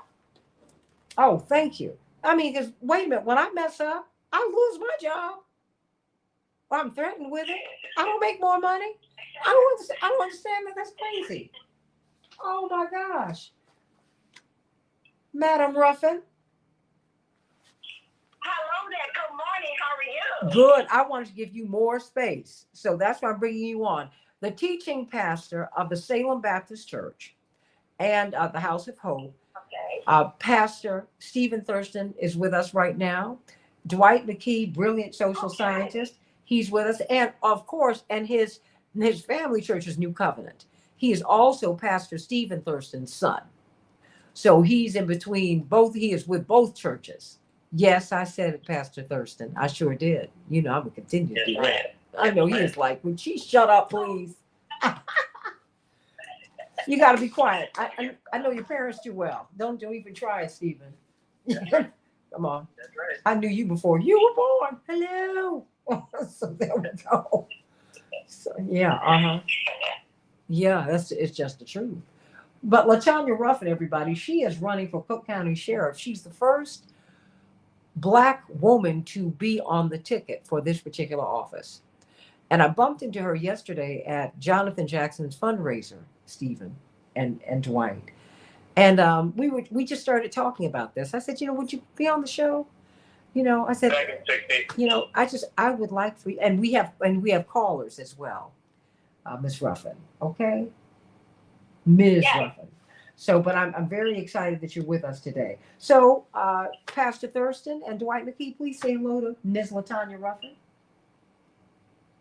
Hey, Ms. Ruffin, how are you? Good morning. And good morning, Pastor Thurston. It's always an honor to speak with you. How are you? Yes, ma'am. I'm doing amazing. Yes, you are. Thank you. Great. Stand by. We're coming in. Oh, got my live read. Hello. That's important. Can you say sponsors? Thank you. Hey. Oh, that stuff is important, honey. So you can stay on the air. And plus, these are saving homes, everybody.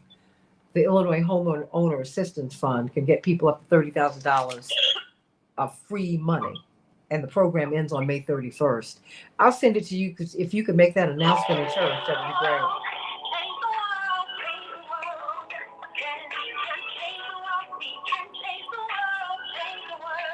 This is the Santita Jackson Show.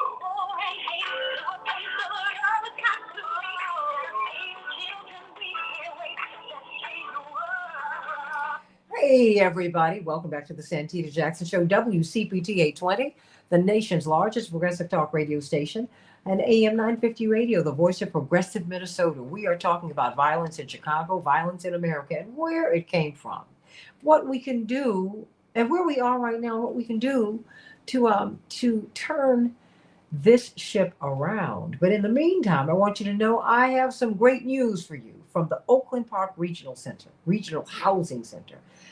The Illinois Homeowner Assistance Fund is offering up to $30,000 of free money to pay your past due mortgage, property tax payments, or other housing costs. Let me give that to you again.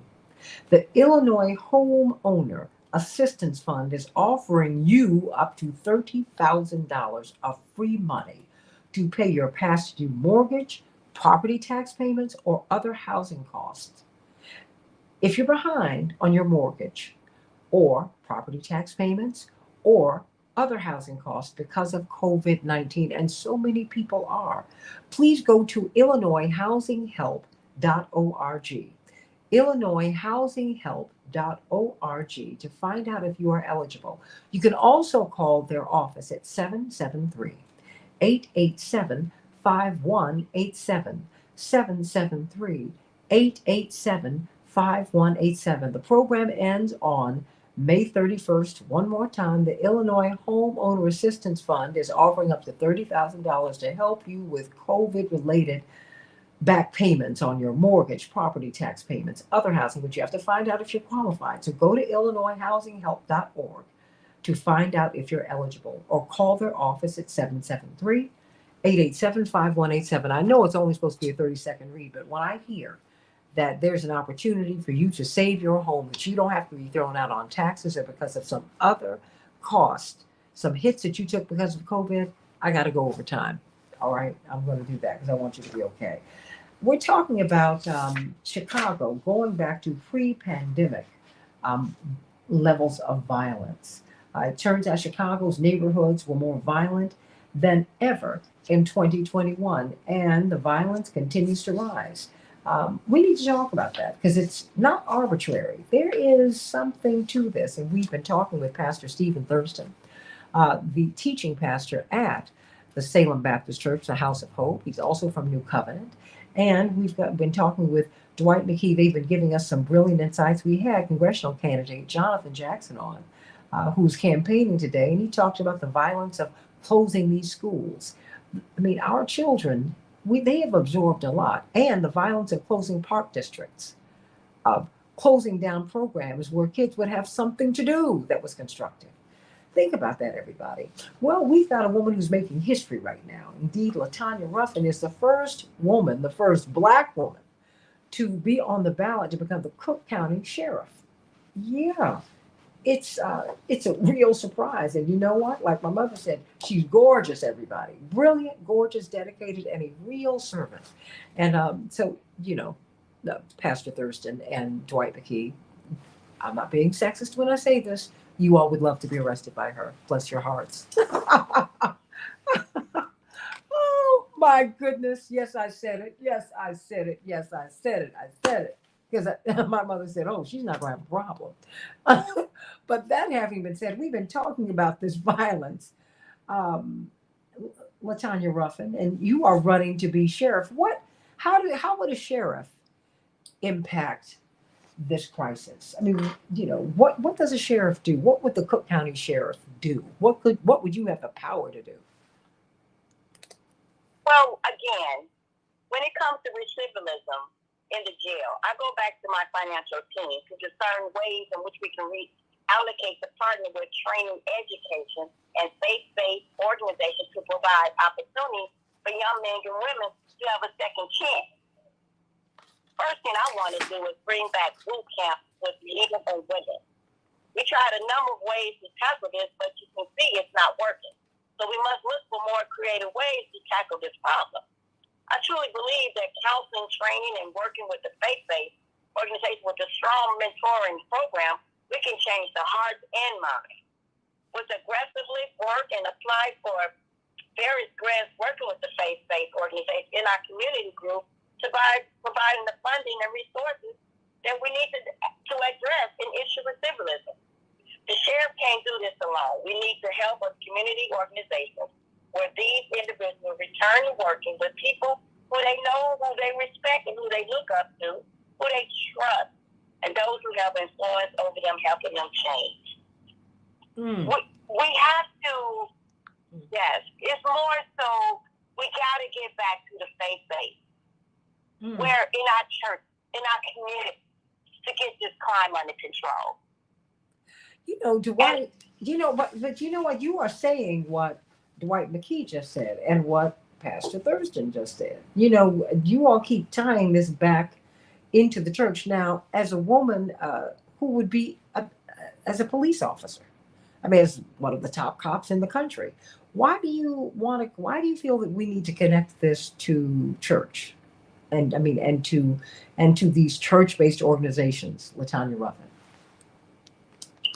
Well, I was raised in the church. If you went out on there, it didn't matter. You had to get up and you were in church from 7 in the morning to 10, 11 o'clock at night. That church day gave you stability. It gave you a sense that you didn't stand for trouble. you're in church all day. And once you're raised in church, you get it. And someone like me, as an African American woman, and my mom is from Mississippi, who was raised through racism, through like right now, I'm at a Newsom where her father was from. So we got to come together with this crime. And this is still too far saying the first. This is the 21st century. But me as a sheriff, as a black woman who gets it, who understands with a black son, I fear the street as much as they fear the street. I worked in Cook County Jail for 16 years. I've spoken to the inmates. They just as afraid as we are, believe it or not. They walk around with guns to protect themselves. So that's a fragment of saying, how do we help our kids? Our kids are afraid. And as someone like me who gets it and who can sit down in these households, I'm willing to go to door, talk to mother to mother, father to father, to get this under control. We're not going to just get this under control being a politician. I'm a professional law enforcement first. And that's why it matters to me, someone like me, as a woman and as a black woman. Everyone, I want you to continue to call me, and just very quickly, in about a minute or less, I'd like for Pastor Thurston and Dwight McKee to respond to what you just heard, and then we're going to go to these callers because everybody has got something to say. Pastor Thurston, she, our would-be Cook County Sheriff, is like, wait a minute, I come out of the church. I know church works. And our children need that structure. They need those checks and balances because, just think of all the mischief that you were kept away from just by being in that environment, and not just in church on Sunday, the whole church community. Pastor Thurston. Yeah, that it's true. It creates a community of accountability. I was reading an interesting stat. According to the Justice Policy Institute and the Heartland Alliance, 1/3 of people in jail were unemployed when they were arrested.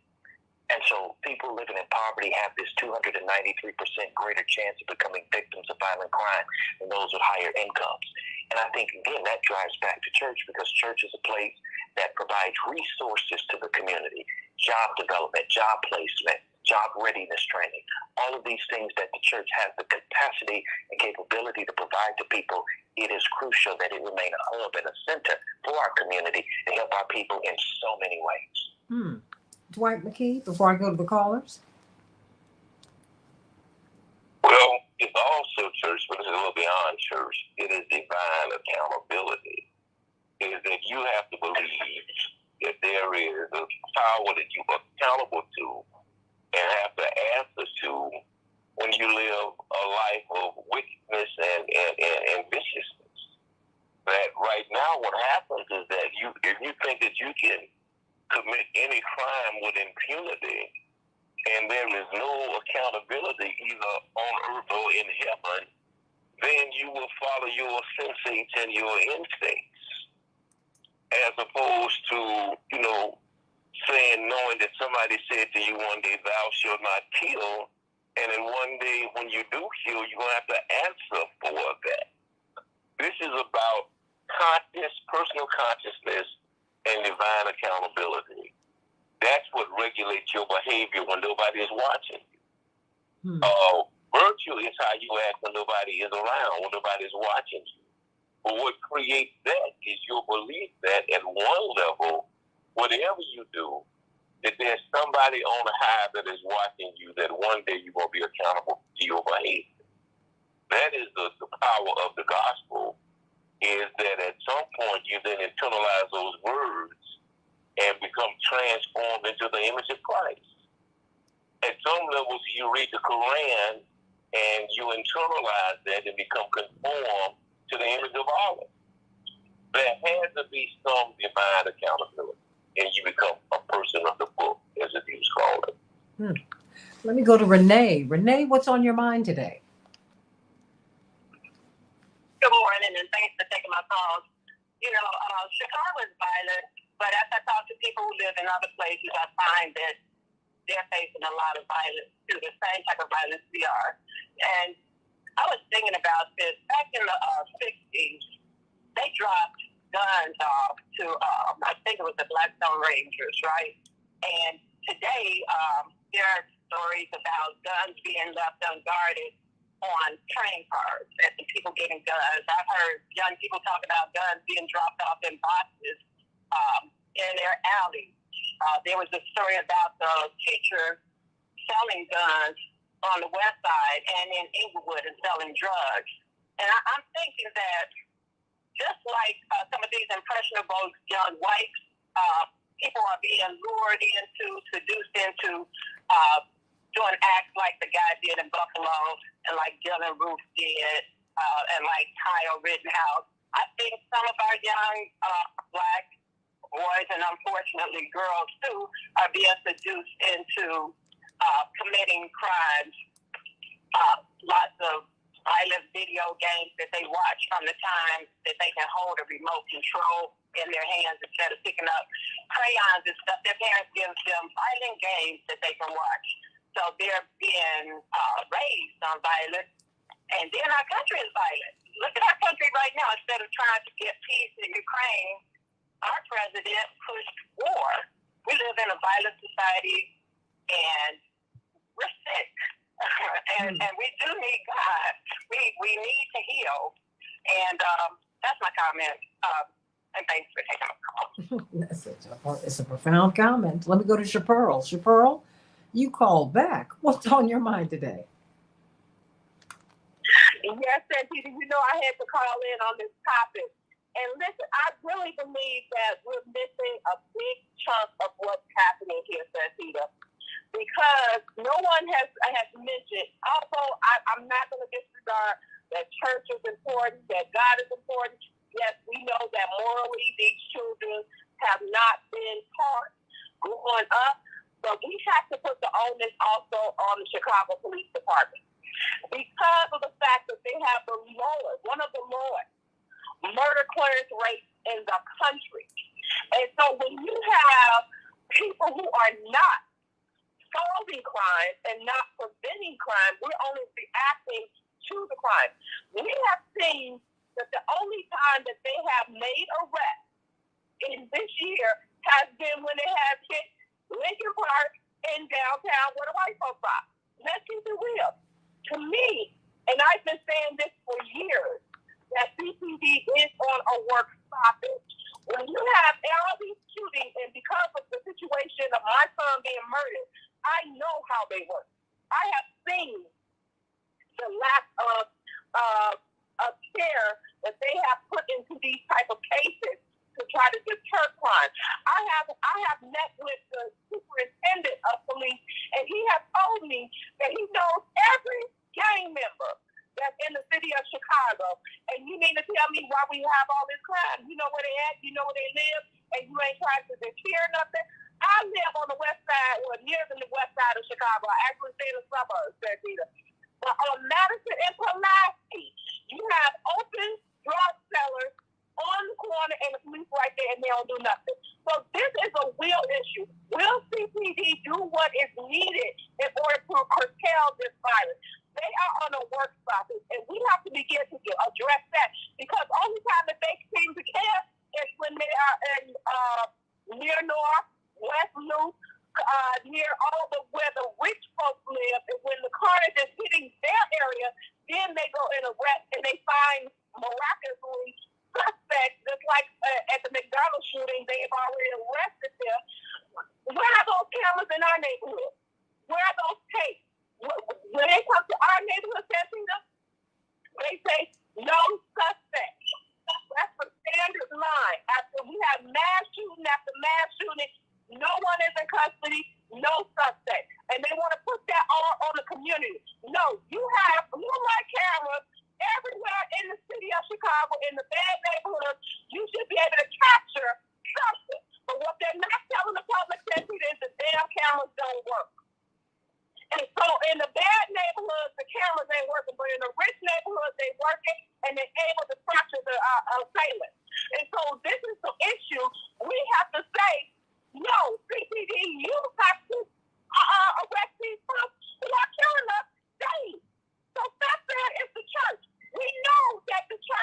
be more involved. But God dog, we're paying millions of dollars every day. We hiring more cops, and nothing is being called. What is this? Well, hold on. Chaparral, hold on. Yes. Yeah, I'd like Latonya Ruffin to respond, and then you, Dwight. All right. Okay. Good morning, and I feel your pain. That's why I'm coming out as sheriff. You need more policing. You need the sheriff. The sheriff is Cook County. You're paying tax dollars to be protected. You are absolutely right, and you have all the right to be upset. I'm upset. That's why I sat up in my bed and said, I'm running for sheriff for change. And as the sheriff, change is going to come. You need more policing. You don't need a sheriff to just go up to River Grove. You need a sheriff all over. In other counties, the sheriff runs the county of Cook County. So I'm going to put more policing in the streets to help the community so they can feel safe. My motto, do you feel safe? Because I don't. So if I don't feel safe, then I want to do something about it.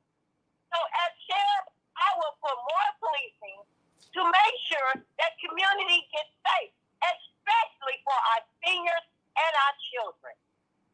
It is time for the word to be said and not be kept quietly. I will not sit back and be quiet any longer. We all need help, and there's more sheriffs in the department. We will put them on the street to help not just Chicago. You have the south suburbs. You have all over. There's crime everywhere. I'm willing to sacrifice and put more officers in the street to help this crime out. That's the only way we're going to do it. And I will not look away.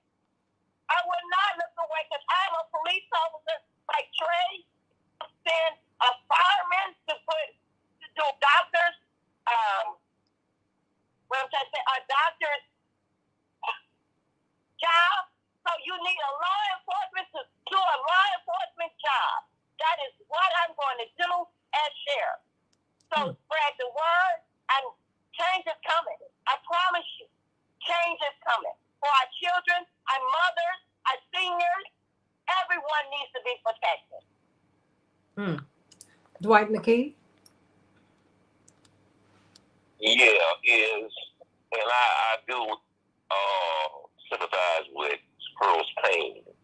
But the fact of the matter is police react to crime. Is that until you deal with those who are creating crime, it's going to always be a crime problem.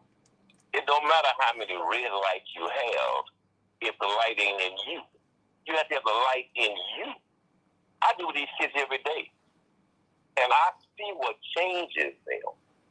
What changes them is they have to have a reorientation of their value and an existential conversion, so that those folks used to say, the things I used to do, I don't do no more.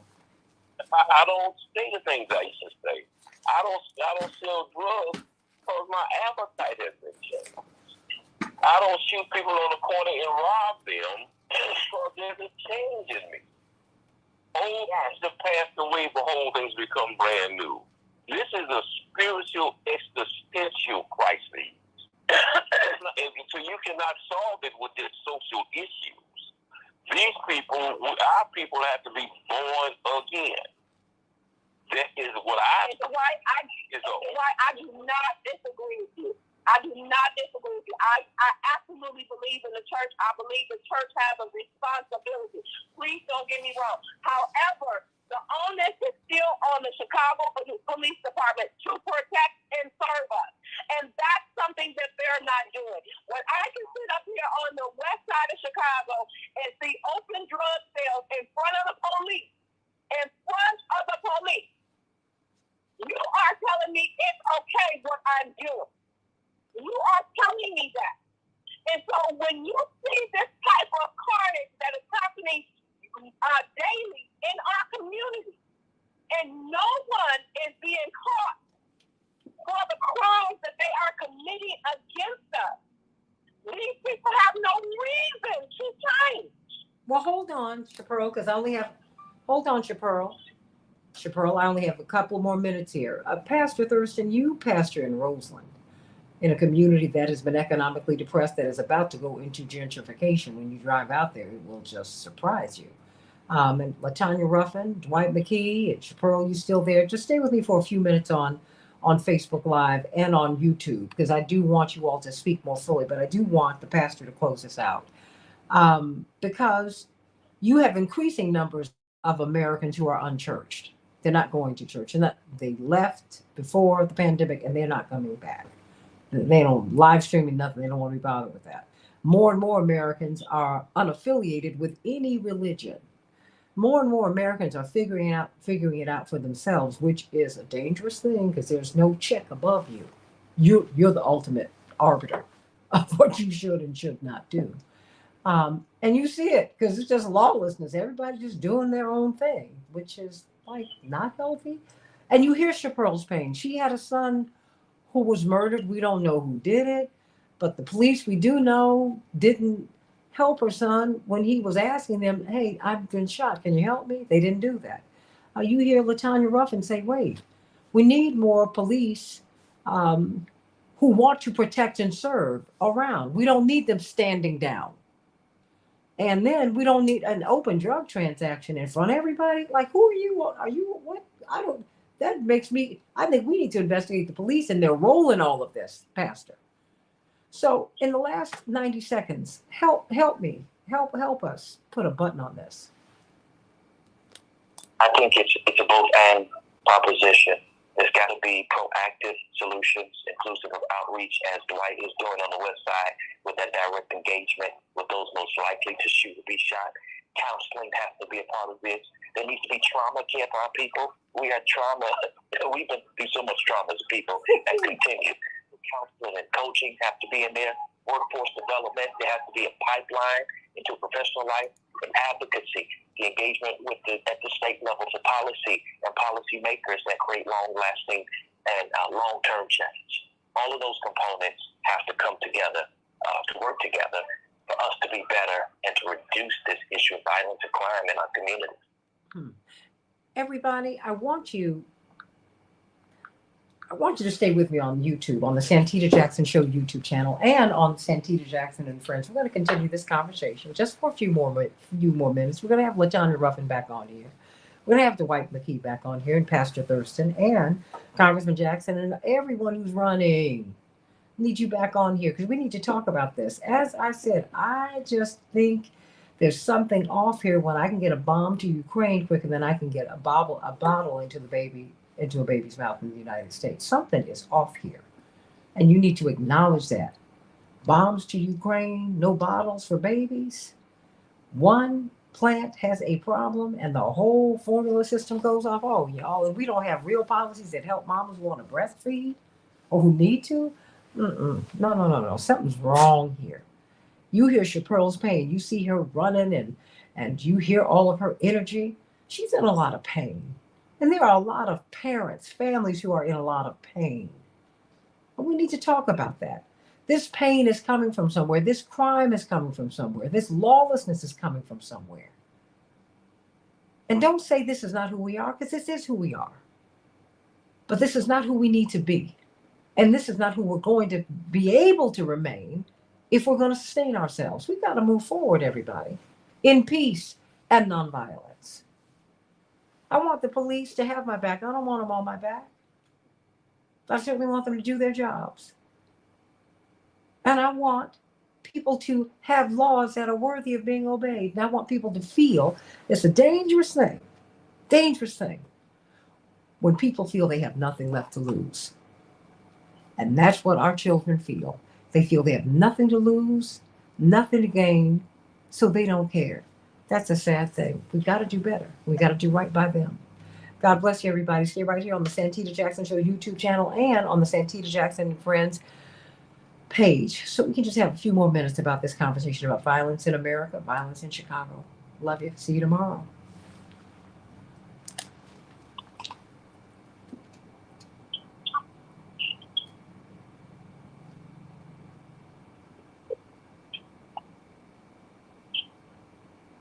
Okay, Dwight, will you try? Chaparral, you still there? I think she probably is. Hello? Okay. Yes, I'm here. Okay. Miss Latonya. And like I said, Yes. Yes, I don't disagree with the need for the church to be involved, because we know that for years they have tried to separate, church and state. So once they pull religion out of the schools, we see that the morals of America have deteriorated. So that's when it started. When all these decades ago, that's when the deterioration started. Then you had we're talking about Chicago. Then you had the disinvestment in our schools and our children, and then we turned the schools into mini prisons. We started frisking the kids. We put them in uniforms, make them stand in line like they are in prison, and that's what we have put in their minds, that they're not, people that are able to make decisions. We have put them into a bondage of prison-like culture. And then you expect them to go into society with no resources, no education, no job training, no nothing, and you expect them to act like civilized people. It's not going to happen. So when you say to remove the church, remove all the resources, this is what we're left with. However, I still stand on the fact that we're paying millions of dollars. We're building a new police academy. We're hiring more police. We're fighting with the SOP just so that way they won't kill us in these streets. We have the consent decree. All of these things that are happening in Chicago specifically. And the thing is that they have made their to me, what I see for the people on the ground, what we see is that they are on a work stoppage. Because the only crime that they are solving is those that are in affluent areas or against white people. And so when we have where they're deteriorating the crime is downtown, near North, Lincoln Park, because those white folk have made this noise to the mayor and say, hey, we're not paying all this money in taxes for us to be killed. Our kids can't play in parks. And so that same emphasis, that same care is not being translated to the west side of Chicago, south side of Chicago, Brooklyn. Every day, Santita, I am seeing kids being killed, 14, 8, 22, 20 years old. People sitting up here cutting their lawn, getting shot down, and ain't never been in the game. So you have normal, everyday citizens that are being murdered, and they're not even gang related. And we have these these blue light cameras that's supposed to pick up the violence, and it's not working. So I'm not spending all my money on these police cameras, on these police departments, and then you're not protecting me. And it's so many mothers like me who have to sit up here and bury a child. Do you know what messes with your mental is having to identify your child on an 8x10 screen, and it's my child on the slab? This is the reality of so many of us. And every day we have to deal with this. So no, I'm not going to give CPD a pass. I'm not going to give them a pass. I have a friend who was murdered on the highway. Why we got so many highway shooters? Why?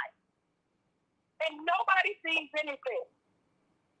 47 years old, and he was shot to death on the highway. This is being perpetrated against us, Santita.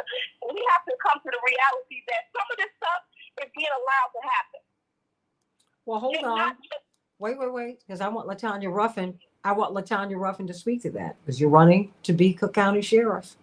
You hear this pain, and you hear Chaparral is representative, Ms. Ruffin, of a lot of people. I would say, I don't know if Pastor Thurston is still there. I don't know if Dwight is still there. But I hear this You know, Pastor, I hear this story. I hear Chaparral's story all the time. I mean, I don't know about you. You know, because and I'd like for you to react before we have Ms. Ruffin react, because we hear Dwight, Pastor Thurston, you, and then Dwight, and then Ms. Ruffin. We hear Chaparral's story, Pastor Thurston, all the time. I know you hear it at Salem. Yes, it's a real story. It resonates, and it has. I think oftentimes we've become so conditioned to hearing it, though, that it's like, okay, and there's no proactive stance that's taken to rectify and to remedy. And we will talk about what ought to be done, but put feet on the ground, boots on the ground. The work is plenty, but the labor is a few. That comes into play in these types of situations. And so we end up having more Chaparrals, and that number just keeps escalating and elevating. Dwight McKee? And we're going to keep having Chaparrals, as tragic as that is that, and I deal with these guys every day, is that the police arrest the murderers. The answer to the problem is we convert the murderers so that they don't murder anymore. We convert the drug dealers so that they don't sell drugs anymore. And so it's not on the police then to have less to do. Now, they may create pretexts because, they also are violent culture. And many of them are operating without God on their side also. But I'm saying that the only way that you can affect the violence, the crime, the criminal behavior, whether it's in the ghetto or in the suites, is people have to have a personal consciousness. They have to feel personally accountable to their behavior. And they have to see that there is value beyond their appetite. And so it really don't matter how many programs that you have. If the people are not people of goodwill, they're going to steal the money. It does not matter how many trials you have. If the judge is corrupt, whether it's white collar or blue collar or no collar, they're going to send the criminals back into the street. Then it don't matter how many jobs you have, you provide for people, if they don't have a born again experience or a conversion of values, they're not going to work. People have to change from the inside out. Society cannot change from outside in. That is what religion does for anybody, for everybody. You have to have an encounter with God or a God consciousness so that they can correct your behavior. As long as you believe that you can get away with it, if that's your value system, whatever the circumstance, you're going to try to get away with it. Latonya Ruffin, you have your work cut out for you. What is your response to all that you've just heard? I mean, you've heard Chaparral say, look, I'm watching police watch open drug transactions, which, begs a whole lot of questions. A whole lot of investigating needs to happen. It's like, wait a minute. This is okay with you? That's interesting.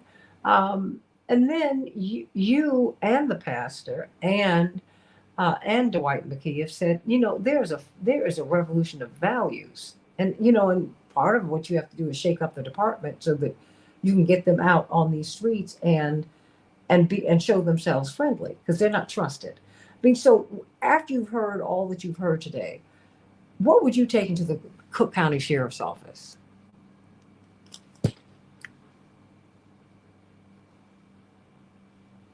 Oh, is Latonya Ruffin still there?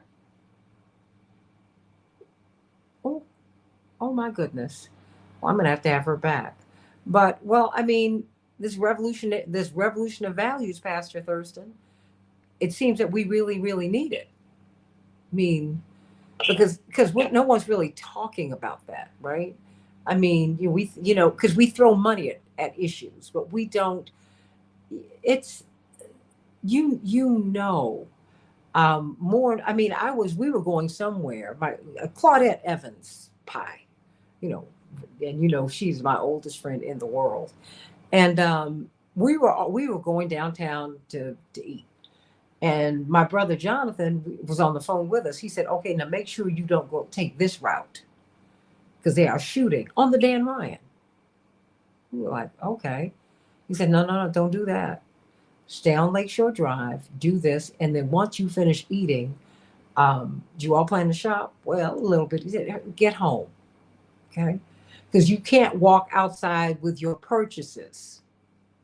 Because even when you're downtown or on the Gold Coast, somebody might take them. Pastor, Dwight, you can't wear real jewelry now. Yeah. I mean, I was waiting for some food last week. I was in a little store, in a little fast food place where I get some red beans and rice, and my mother wanted a wing. You know where I was. So I'm not gonna let my mother go in there. I'm gonna go in. And the way these girls were sizing me up, I said, "Oh, okay." I said, "They think I'm real vulnerable here." And it's 3 of them, just 1 of me. But look, I don't beat down easy. Okay. So that was not going to happen. That ain't gonna happen. And I've never had a fight in my life, but you never want to get someone like me backed up against a corner. Someone who's very controlled in their emotions, you don't want to do that. You don't want to touch that sweet spot in me. You really do not want to do that. You don't. But I was very clear that I was being sized up. And I turned and smiled at the young lady. I said, "Darling, how old are you?" It threw her off. Yeah. No, I'm letting you know I'm not afraid of you, darling. I'm old enough to be your mama, maybe even your grandmama if I did it real, real young. And I want you to know I will get you in line. Because no one's doing that with the children. When you do that, children come back to you years later, thankful that you cared enough to reprimand them. And I asked them where they were in school. I mean, because I involved them all until it disarmed them. So now, okay, now it's about 3:30. So did you all just get out of school? What are you doing over here? And what are you doing in here? What are you going to do for dinner tonight? Oh, yeah, I went right there. Because I can't imagine going to a Popeyes when I was in high school. Because we were going to have dinner at 6. But I come from that kind of background. So 18%, only 18% of American children are growing up with their mom and daddy in the house. That's correct. So talk to me, Pastor Thurston and Dwight McKee. Pastor Thurston. Yeah, that family value system and the breakdown of the family, the nuclear family, has had a major impact on this. And what you did, Santita, is what has to happen, and what Dwight is doing, that direct engagement. We had the Harlan High School track team at our church yesterday. They're going to state, and I was contacted by the coach who used to work with me in Atlanta, stated that they didn't have funds for the students to eat. And so the church came together and we raised money and awarded that to them. And about 6 of those young men joined church when the invitation was extended.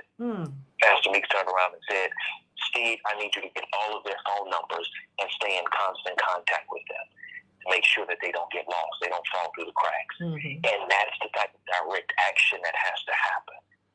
We have to build community around the young people, as you sought to do in that conversation. You disarm them, and you form, in that instance, some community. And as a people, that's what we've come from and what we have to get back to. Dwight?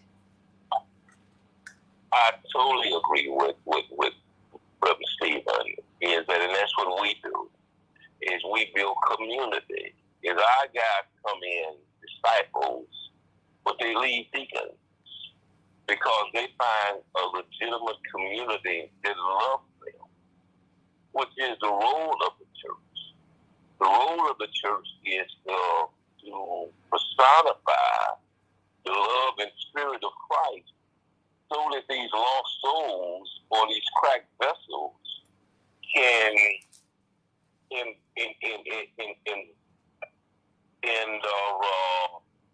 themselves in some real love and support and communities. It's what we were raised in.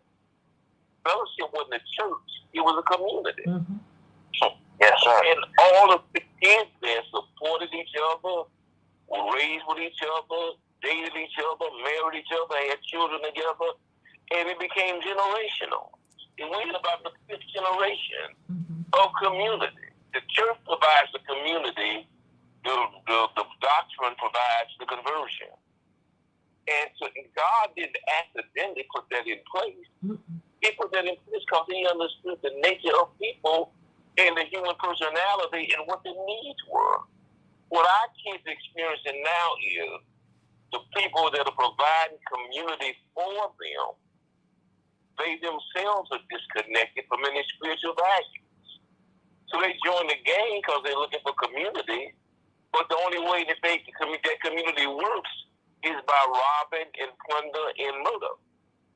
But if you can substitute that community for another loving generational community that provides the same kind of love and stability, but with values, then that becomes the born-again experience. And that's the only thing I think that will work. Nothing else works if you don't have, if integrity by definition has to start from the inside out. Integrity inside you. And we need to have to reinvest a spirit of integrity and purpose in our children. Everybody think about that. We've given you a whole lot to think about today. You know, we think that we're just going to arrest our way into getting our children to do what they should be doing. That's not going to work. There's a lot that is that we're not doing. The society is coming apart, and you can see it, Pastor Thurston. I mean, just every day when I think something can't get wilder, it does. And we've got to. Pastor, it does. It gets crazier. The first time most of our kids are exposed to the gospel, and you know this better than anybody, Steve, is at a funeral. Funeral, yes, sir. What I've seen many pastors do is use that opportunity to finally give these kids an option, and they come by the droves when you open the doors of the church and say, this can and may be you one day. Mm-hmm. There is a more excellent way. Why don't you give this a chance? This didn't work for you. This hasn't worked for you. Why don't you give this a chance? And you'll be amazed with how many kids then come down and have a converted experience. Stephen, you want to speak on that? Yes, sir. You're definitely right. It's a great window. It's a great segue to people shifting their lives. And I tailored this funeral that I did on this past weekend. I tailored the message especially and specifically for that demographic because I knew that's who would make up the majority of the audience. And I could tell they had never been in church before outside of a funeral, if then. And as we look at the numbers, and I do a lot of consulting with churches and pastors, helping to shift how they do ministry to attract the unchurched and the de-churched young people, because ministry has to look a little different to reach them. My approach, how I approached the text at that funeral, it had to be different to reach them, connect with them, and then draw them in to begin building community in that space. And so it is, unfortunately, funerals are the great segue of bringing so many young people to Christ. But we use that opportunity and we get them engaged. Well, you know, when I think about the beginnings of my father's ministry, everyone says that he was a different kind of pastor. He was a different kind of preacher. First of all, he looked young. He was young. He looked hip. He spoke the language of the young people of the streets. He was with them. And a lot of, we don't, and people are even shocked today that they can literally walk up to him at 930 East 50th Street. Many pastors are very removed from their flock now, Stephen, Pastor Thurston. I mean, it's just, between the armor bearers and literally the security walking around with earpieces. I think they got inspired by Reverend in the 80s, but Reverend was running for president. And when you're running for president, you literally have to sign papers. I mean, there's some rights that you lose. They wire up your house, okay? And you have to give them permission. And when you give them permission, there's certain things that you sign off on. You are in the bubble officially. I wouldn't, if I had, if you step sideways to the candidate, the protectee, let me put it that way, they would physically restrain a wife, because their obligation is to protect that candidate or the president or the vice president or whoever their protectee is. That's it.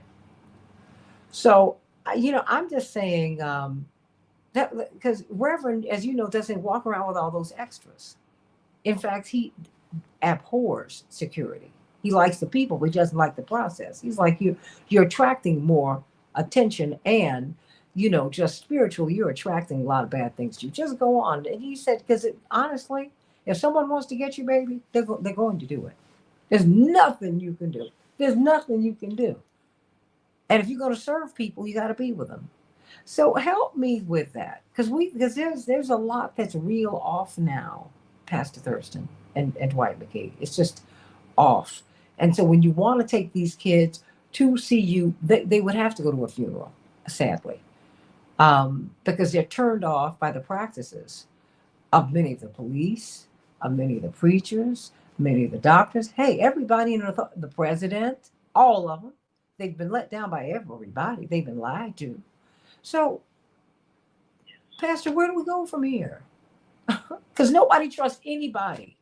I hear people constantly saying black, white, brown, yellow, and red. I don't know who to trust anymore. I hear it every day. There has to be in all facets of life a relationship before discipleship.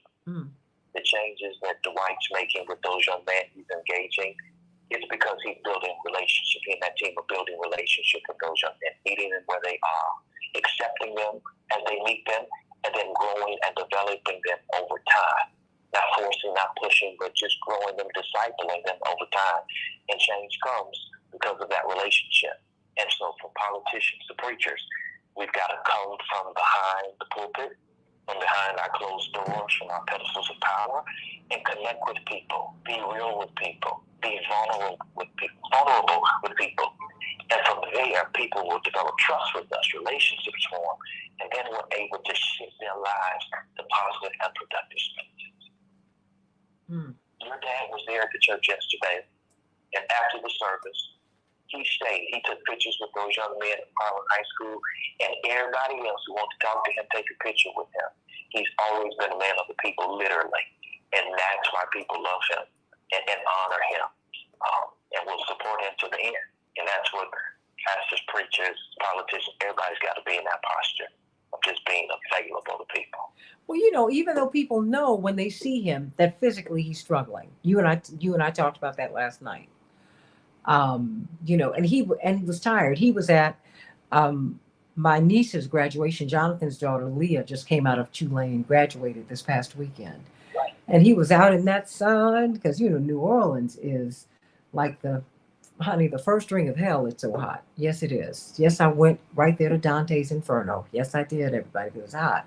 And I was just very concerned that he was outdoors and all of that, because you can get heat stroke and not know it. But he was determined to be there, but he was determined to be at church also. And I know when he found out that those young people were there, my father, I know he would want to be with them and give them that memory. I remember people used to play on our little half basketball court. When I look at it now, it's so small. I don't know how big. I mean, Ramsey Lewis lived next door. He had a bigger court. But somehow or another, people felt that they could hop across the fence and just come into our backyard. And my father would say often, and it used to drive me nuts because my bedroom overlooked it. So it was like, I'm listening to all these jokers all day and into the night. But my father said, one day, he said, as people see us in these magazines, as they see us on TV, and he and my mother were very aware of that because they grew up with nothing and they never forgot it. But they also felt that what the elevation that God had given them was not for them. And they would always say that. He said, it's going to mean something to somebody who's playing in this backyard. It's going to mean something to them that they were able to play with us, that they were able to come into the backyard and all the food that your mother and Miss Katie and these other women are preparing. Because, that meant the barbecue pit was out and we were barbecuing ribs, hot dogs, hamburgers, everything. And you just got what you wanted to eat. He said, somebody, this might be their only meal. He said, I don't know, baby. But, if we're going to be available, if God is going to use us, we have to be available, period. I guess my eyes were rolled one day. But, I didn't mind it too much because my mother said, this is the work that we do. We're in ministry. Boom. And I'm just trying to, Pastor, I think there's a real revolution of values that Dr. King talked about that we've got to undergo. I feel it. I see it. I don't know. Do you all have any more thoughts you'd like to share? Well, I just think that Stephen did more in terms of being a role model and an example for those young guys, that track team that they had seen probably in their lives, that people cared enough about them to reach in their pockets and help support their dreams, even though they had no vested direct involvement with those kids. They were into the kids, they were their own kids. It was purely an act of love and service. And it did something to the kids. It affected the kids emotionally. And it helped the kids feel whole and that they could have an alternative community that they can relate to. Just a simple act of, this is where you all are trying to go. We love you enough to care. We love you enough to invest. And, whatever you need is sort of the Good Samaritan. It's whatever you need, come back and we'll provide for you. There can be no greater testimony than acts of kindness and acts of love. And so I'm not surprised that those kids joined the church, because ultimately that's what everybody's looking for in the first place. The reason these guys are in the games is because that's what they're looking for. The reason they steal these cars is because they steal them and they drive them around the block so that they can look like they're somebody. They just want to be somebody. They just want to seem like they are appreciated and have value. The reason they rob the jewelry store is and wear this jewelry, that all the superficial jewelry, or sell the jewelry to buy gym shoes, is because ultimately they're trying to look like they're somebody. The reason that your daddy's little mantra, I am somebody, worked so well in the black community when he started out is because he was speaking to generations of people, of young men who had been imposed with the notion that they really weren't anybody. Dr. King used to make signs say, yeah, I am a man too. And I too am a woman. A whole society that told him they were nobody. And he came along and said, no, I really am somebody. I'm poor, could be poor, I could be on welfare. All of the things you say about me may be true. But once you get past this, I too am somebody.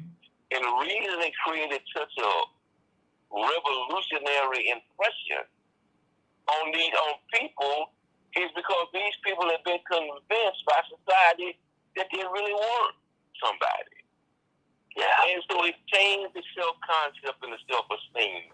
And that's really what we have to do to our young people who've been told by society that they ain't this and they ain't that and can't do this and their destiny is prison.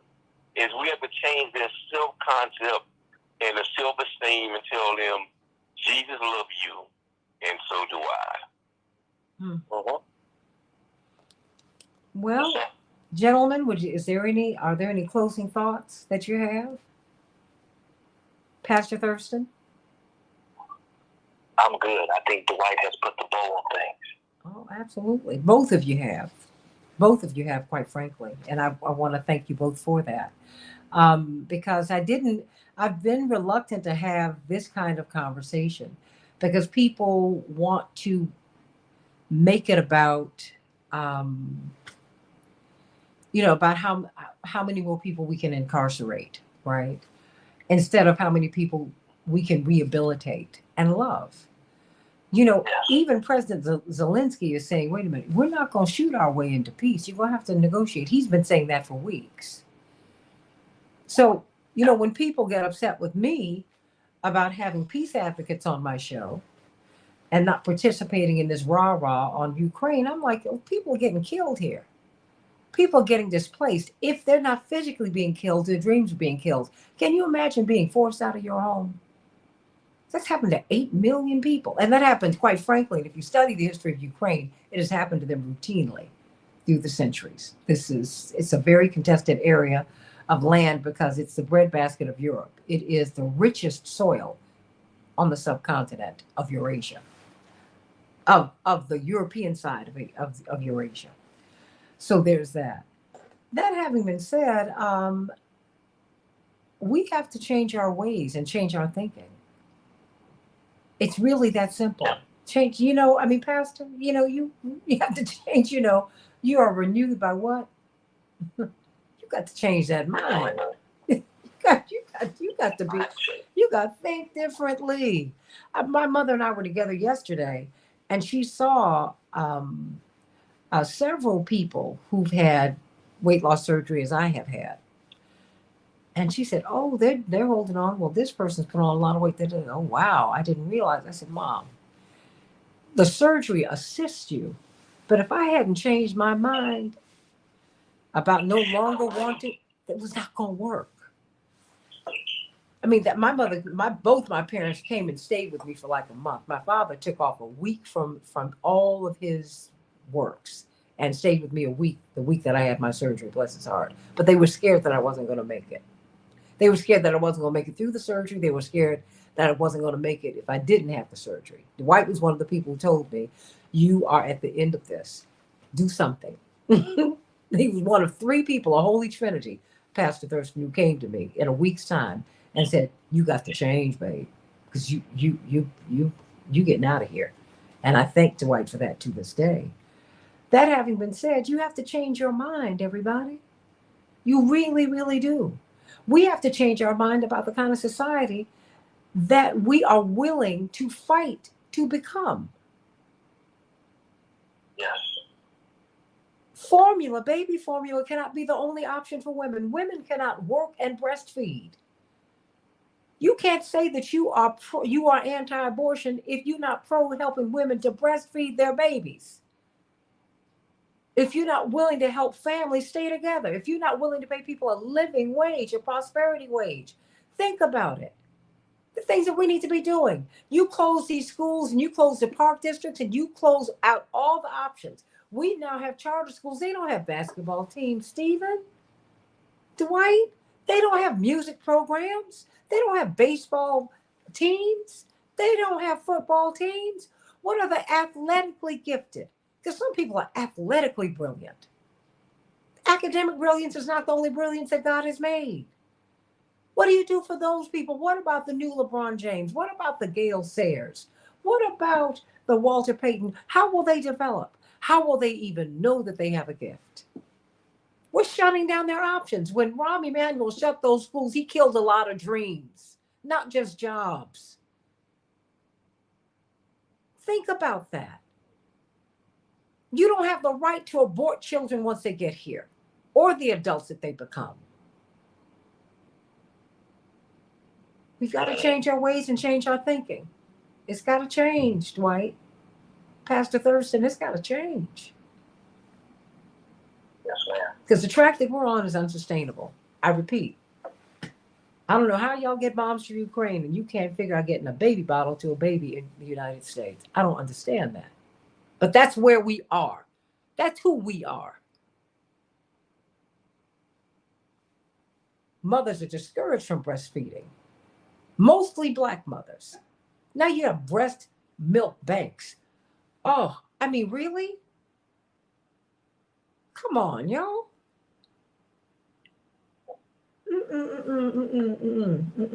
Even our whole discussion about reproductive rights is off.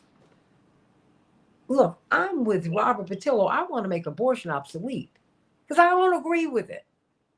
But I will fight for your right to make the choice. But I've had several friends who terminated their pregnancies, and they feel it to this day, whether they've elected to have children going forward or not. Come on, everybody. We gotta change. Gotta change. We do not have a pro-life society. We have a pro-death society. We opt for war over diplomacy. We're verbally violent. We're physically violent. We think violence is the way. We do. But it's just not true. It's just not true. So Dwight McKee, Pastor Stephen Thurston, I want to thank you all for being with us today. You all were wonderful. Thank you. Wonderful. Good talking to you again, Theo. God bless you. Yes, sir. Likewise. Bless you, sir. Love you all. Thank you, Devin and Drakus. Thank you all. Thank you all. Thank you all. You all are the best. And I just thank you for all that you are, for all that you are, all that you've been doing. I just thank you. Thank you, thank you, thank you. You all are real blessings. Okay. Love you all. Ooh, ooh, ooh. Love you, love you. God bless you. See you tomorrow on the Santita Jackson Show. We've got to be talking about these elections down in your part of the world, Pastor Thurston. They're having a big primary tomorrow and several others. But you got Raphael Warnock. Got to see if he makes it through the primaries. He's expected to, but you never know. Stacey Abrams. That's on the Democratic side. No one's talking about that, but she is running for governor. And it's a big, big, big deal. And I think they have had a record early voting turnout. More than 800,000 Georgians have already voted. So it's a big, big, big, big deal. So I love you, everybody. Can't wait to be with you tomorrow. God bless you, Laura. God bless you, D-Ray, Jewel. All of you, sending you all much, much, much, much love. Love you, love you, love you. And D-Ray, yes, I am. It's not even going to bed early. It would be 7:30 a.m. 7:30 p.m. would be the appropriate time. I'm up at 2:00 in the morning. People who do early morning TV, radio, we're up very early and we're working very early. I've just continued to get up at 2 and get to bed at 10, 11, or 12. And so, sometimes when I look extremely tired, I am, because I've had like 2-3 hours of sleep and not good sleep. Because then sometimes I opt to sleep or nap on my sofa. So I don't get too comfortable because I got a very comfortable bed. So it's all of that. And I've got to change that. But I love you, everybody. Look, Lord is working it out for me. And God will work it out for you. Remember, it is no secret what God can do. What he's done for others, he will do for you. God will do it every time. I love you, everybody. See you tomorrow.